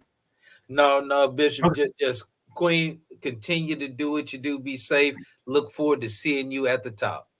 Thank you. Man, I got a couple more questions before I let you go, because not All only right. are you breaking barriers in this drag racing realm, I know you have some other entrepreneur opportunities that's coming out. I don't know if you want to let all of the cats out of the bag, but I know you're doing some stuff for young people, because it's important that the community know you're really focused on this racing through young people as well. So if you want to talk about some of your other adventures that you're trying to do to put out for community, let the community know what you're doing. This is the time to do it. You're breaking it here on both sides of the conversation.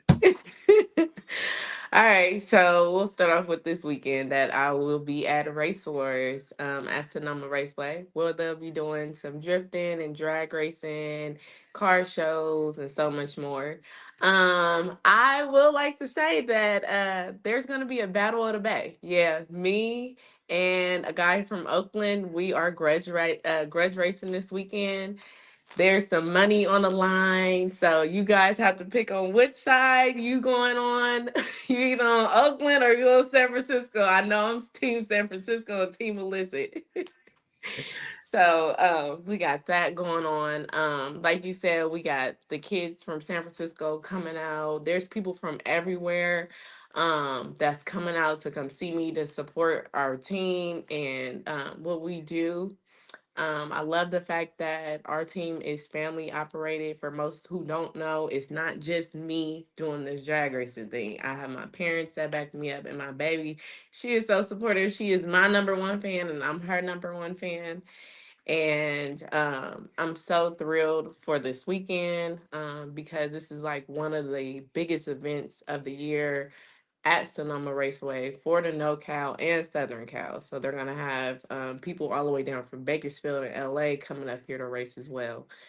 And so for people who love the drifting, this is the perfect event for you to come out and watch. And then maybe you can sign up for next year.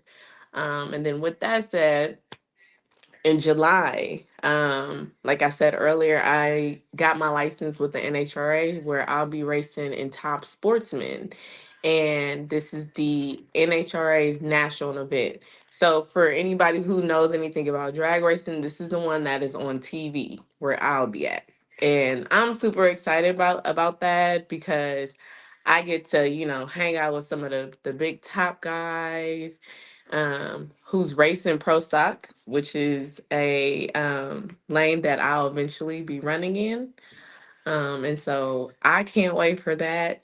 I do have something that I'm currently working on, and it is almost ready to be put out there. I am currently working on a children's book. Um, where I talk about my experience from a little girl up until now as a drag racer. And I hope it inspires, children from all ages. This is a 5 to 8 age book, but anybody from any age can read it and hopefully they can be inspired. Man, that's so exciting. And hopefully we'll get you back when the book launches so that we can help get some copies out to community and support you. That's definitely what we want to do is continue to uplift and support you. For the community folks, I definitely was trying to get a video up in this segment, but we'll put up some of her races so you can see the car. So for all you folks that'll be coming out this Saturday to come watch Miss Michelle Mimi Henry go out there and do her thing. We have her social media handles up. Go check out some of her Instagram, Facebook, her Twitter. Some amazing content on there. See what she's doing. It's very, very important that we support community. We support you. This is going to be a great race weekend. I'm excited because I'm looking forward to the grudge match. I'm looking forward to seeing all these young people, to come and see you, and they're going to be excited. I know you're going to be doing a lot of autographs and different things of that nature. So community, for the folks who are looking to come out, I'm going to put the screen. It's up on the screen. That's the address to get to the raceway this Saturday. I'll be out there. A lot of our both sides of the conversation team will be out there. A lot of folks from San Francisco who are coming to support you will be pulling up. I know Bodie's going to be there. Bodie Racing's going to be there. It's going to be a lot of folks from San Francisco be there. Folks from Oakland. It's going to be a great time to represent the Bay Area, some good old drag racing. And guess what? It's even more important to me to get to see you, my niece, on top, doing her thing. And we're going to be out there to support you. I'll be out there. There's a number of folks who already reached out that said they're going to be there. So it's going to be great. I'm looking forward to seeing all of the folks out there. Michelle, we are looking forward to you. We're going to give you some of that good, both sides of the conversation juju, that good karma, so you can go ahead and be the winner for this weekend because so many folks is watching you, and it's going to be great. And I'm excited. So again, community, the address is going to be in Sonoma. Go out to the Sonoma Raceway, check it out, get your tickets. Unfortunately, we don't have any more tickets left. I think we sold out all the tickets that we were giving away, but we're happy to have all of you come out. You can still get tickets at the booth, at the box office.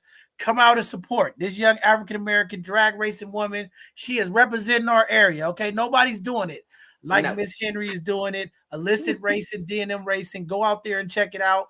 And again, for all of our sponsors, all of the folks that's looking to get behind our people and support this Hidden Gem show, this is what it's about. Reach out to her, get in her inbox. There's always opportunity to sponsor. If you want to be a part of the cutting edge, a young woman that is trailblazing, that's going to change the narrative when it comes to drag racing in that industry, please go out and support. It's going to be a great race this weekend. They saying the weather is going to be nice. So it should be a great day of racing. Looking forward to seeing you out there. And like all of the other guests, before we let you go, if there's any shout outs you want to give to anybody, please make sure you give. I want to call, hey, you know what? You was on both sides coming. You didn't shout me out. I was right there with you through the process. Make sure you give a shout out to all the amazing folks before you get out of here this evening. All right. So, of course, I'm always going to pay homage to both of my parents for, you know, giving me the green light to race and my dad passing that torch on down to me. Because, man, I think he still want to be in the driver's seat, but thank you, Dad. I want to give a special shout out to my baby, my daughter, because not only do I race, she races as well. She's a barrel racer. She'll be in the Bill Pickett Rodeo this year. So if you are attending, make sure you root her on. And then I want to give a shout out to all of my fans, all of my supporters. Thank you guys, because without you, I wouldn't be me. And without me, you guys wouldn't be you. And I truly appreciate everything that, that they've said and that they've done. It's just amazing to be able to see how many people really support what you're doing and they're backing you up. And it's like, wow, yeah, okay. Thank you guys. I love you guys so much. And then I also want to give a special shout out to our sponsors. We are sponsored by High Performance Lubricants. We are sponsored by Foggett, Hoosier Tires, Blasters, and I hope I'm pronouncing this right. Laris Insurance. And with the insurance, it is for drag racers to be covered. So if any incidents happened, you got your insurance to cover you. And then I also want to give a shout out to our newest sponsor, Mad Dad Phillies. They are in Atlanta. So if anybody's out in Atlanta, make sure you go and check out Mad Dad Phillies, because their Phillies are off the hook. All right. Well, there you have it. Thank you again for all that you do. As your uncle, I'm inspired. Okay. It's just great to see somebody. Look, wait a minute. I want to give a shout out to my uncle. Both sides of the conversation. You just see this? You see, I should do it, Uncle. See, this is family love right here. This is family love right here. Let me not forget. Thank you, Uncle. I truly appreciate you. You've been supporting me and backing me up ever since I've been a kid. So thank you, and thank you to both sides of the conversation. I love all the events that you guys put on. You guys really hold it down for the community, and I love it. And thank you. No, thank you. I know I was just teasing you. My niece is a phenomenal young lady. And again, like I said, it is just high emotions for me just to watch you from a young lady to being a grown woman, handling a lot and just doing all you do. So it is enriching for me. And I just thank you for representing our family name the way it's supposed to be represented. And I just appreciate your give back, your thoughtfulness. You're a great niece. You always have great conversations with me, and I'm going to support you through your career. I'm going to always uplift you, continue to break barriers, continue to be the change maker, and continue to have the courage. And you have that. You're a fierce young lady, and I'm so proud of you. And I'm just glad that you're doing the things that you're doing. You're inspiring young people. So many of these kids are just excited to come see you this weekend. They like, we really get to meet a drag racer. So this is going to change some lives. This is going to touch some young people. And again, I can't wait till your book come out so that we can support and make sure that young kids start to get early understanding of drag racing and just understand that there's opportunities. And not even if you're a driver, your dad always talk about there's so many opportunities in racing, being a mechanic, different things. And sometimes I keep telling folks, if we just give young people opportunity to see different things, tonight you've seen all of the different young folks that came on tonight that have different things. They were driven by different things. And that's why it's so important that we give exposure to our young people. We make sure that our young people have access. And, you never know what's going to happen. Some young person is going to be inspired. You're going to touch somebody this weekend that's going to say, hey, you know what? I want to be a mechanic, or maybe I want to be a driver, or maybe I want a car like that. That influence is real. And I just want to say thank you again. I love you as my niece, and I just love what you're doing. And I'm glad that all your social media handles, you are continuing to educate, uplift our community, and showing people how important not only what you're doing, but just uplifting the voices of women and giving folks courage to step into things that's uncomfortable and realms that they don't believe that they could do. So thank you for all you do. Thank you for your dad, your mom, and for all of the folks that support you. It takes a village. You're a part of that village. Illicit Racing community. Go out there, check her out this Saturday. D&M Racing is going down. Okay, if you from the Bay, this is a great Bay Area opportunity to represent your side of the Bay when it comes to racing. I don't know who you got your money on, but I know who I got my money on. Okay, community. I'm looking forward to seeing you all this Saturday. We'll be out there Saturday. They'll be out there all day, 9 to 6. Get out there, get your tickets, come out to Sonoma. It's a great time for all you folks who have young people that are watching. It's Father's Day pass. Take your kids out to the drag racing event. Go out, get some drinks, let them wander around and look at these amazing cars and come meet an amazing trailblazer, Miss Michelle Henry. With that being said, thank you again, young lady, for being here. Proud of you. Continue to be the trailblazer. Continue to be the narrative shift and continue to uplift the people. I love you. I'll see you this Saturday and looking forward to connecting with you all soon. All right. Thank you. Love you too, Uncle. All right. Bye. Good night. Good night, community. All right. With that being said, I don't know, Mark. It's been one of those nights. All I know is I'm excited. I'm fired up. The young people came on there. The young scholarship winners. Amazing, amazing women. Tonight, it was all amazing women.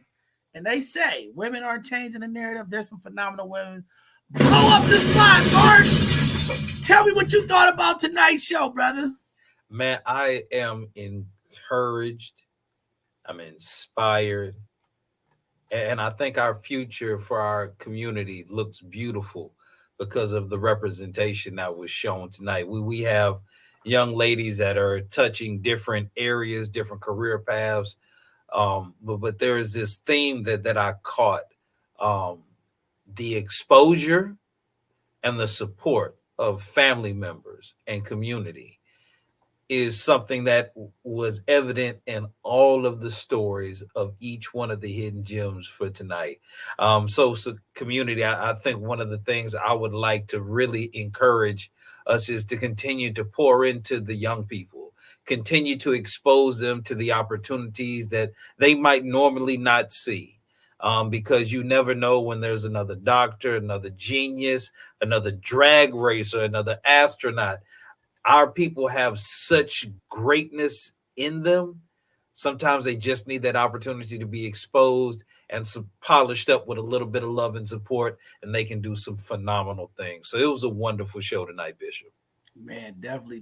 Man. I gotta keep blowing the spot up. It's amazing. All I can say is, the commercial, and they say certain things, and they say everything has a cost and then it's priceless. I think it's the Visa. Tonight's show was priceless. It was priceless. Young people, this is what we do it for. Again, I'm proud of all of these young folks, young scholars who are taking their careers to the next level and collegiate level to be change makers of our community. Again, we had 19 scholarship award winners this year. Phenomenal. No matter what happens tomorrow, the next day, we was able to impact 19 young people. 19 young people from this 2024 scholarship is going to do something amazing for our community. They're going to change the narrative. They're going to break some barriers. So I'm excited to have my niece here tonight, to be a star. She's a star. She's been on the news. She's been everywhere. Everybody's trying to reach out to her. She's changing the narrative. She's breaking the ceiling. She's doing something positive. She's doing something different. And she's making impact. So I'm excited for all tonight's Hidden Gems. This is our favorite segment of the week. Because so much negativity is happening across the world. There's so many negative things happening or portrayed about the Black and brown community. There's so many things portrayed about young people, young women. And tonight we have phenomenal young women who are excellent. When you talk about honor roll students, when you talk about students who defeat and just break the odds, change makers. I heard therapy. I heard business. I heard nursing. All I heard was greatness tonight. I'm excited, Mark. This is a great, great segment.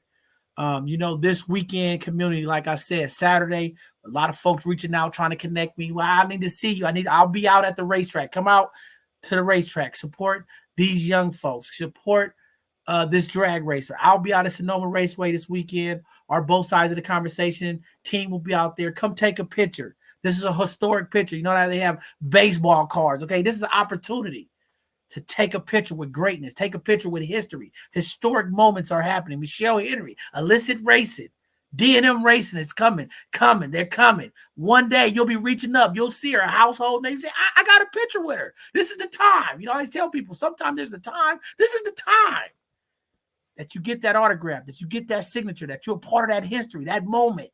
You never know where it's going to go.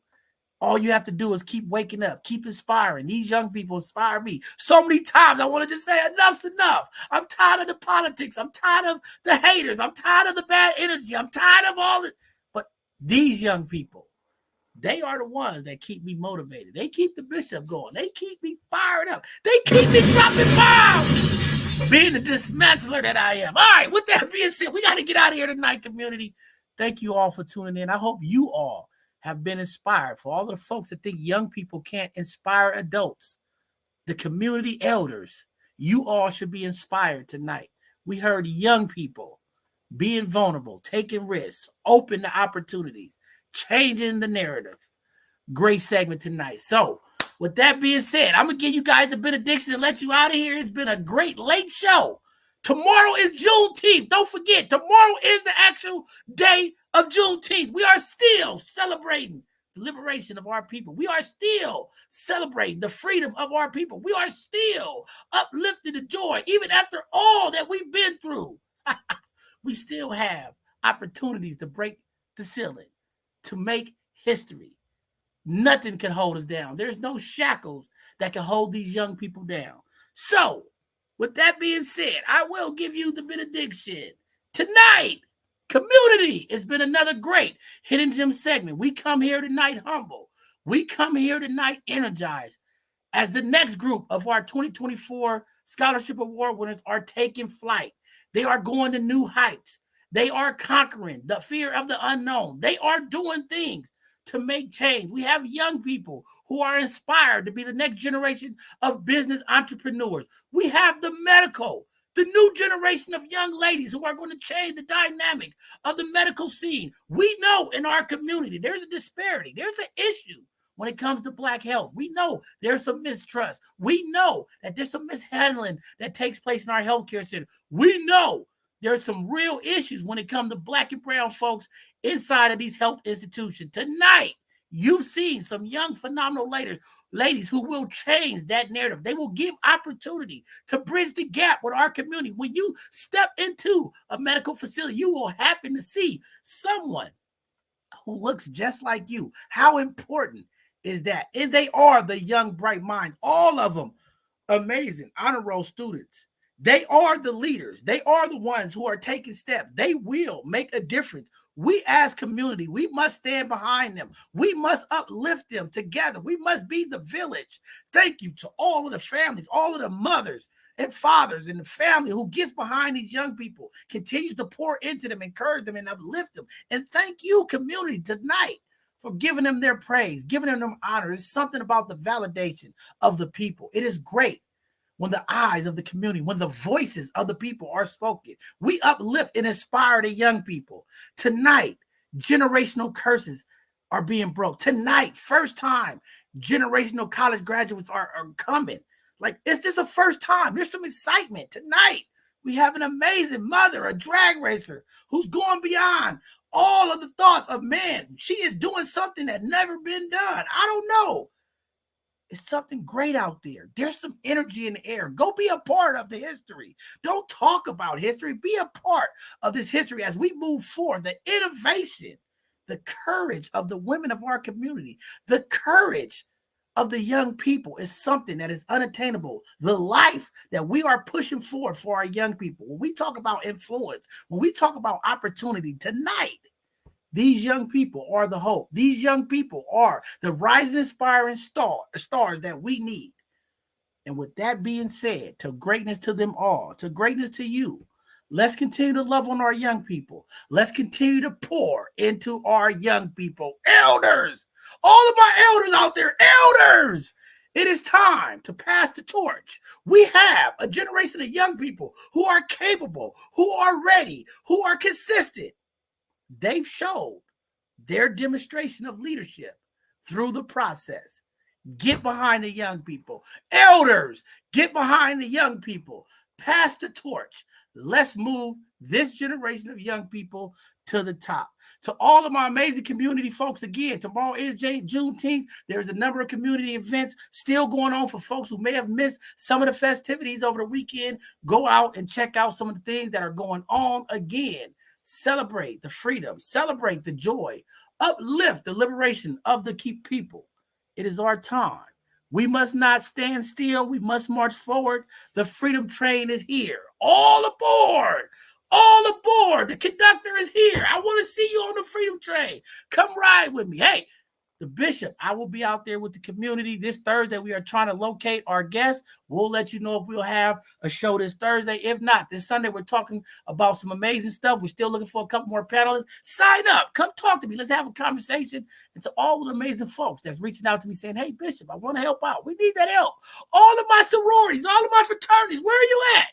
Who you with? Let's go. Let's support our community, uplift the community. Change is coming. Again, we have programming changes that will be coming up July 1. We'll be letting the community know as we're going to be changing some of our live podcast time. We'll still be in the community doing all the community work that we're doing, but we will have some programming changes as we're trying to reorganize and reshape the way we impact people through this podcast and through our organization. So we are looking forward to that. This time is much needed as we go on to revamp and change some things to make more impact for our community. Again, shout out to all of the amazing HBCU graduates and students that are coming back to come support this satellite, this first cohort of our HBCUs here in San Francisco. Thank you again to the University of San Francisco.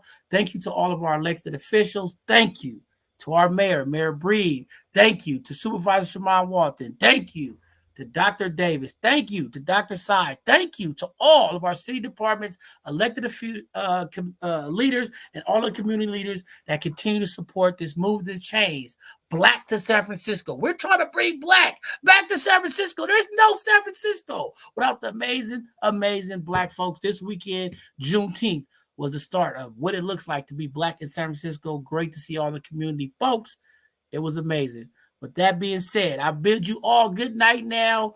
We are going this Saturday, Sedona Raceway. Come see the fastest young lady upcoming, Michelle Henry. Come check us out. We'll be out there both sides of the conversation. To all our young people, get your rest. Make sure you get ready. You're going to take some great pictures and get an autograph from somebody who's historic. Big figures, big things happening. We love you all, community. Have a great evening. We'll see you on our next live broadcast. Good night now.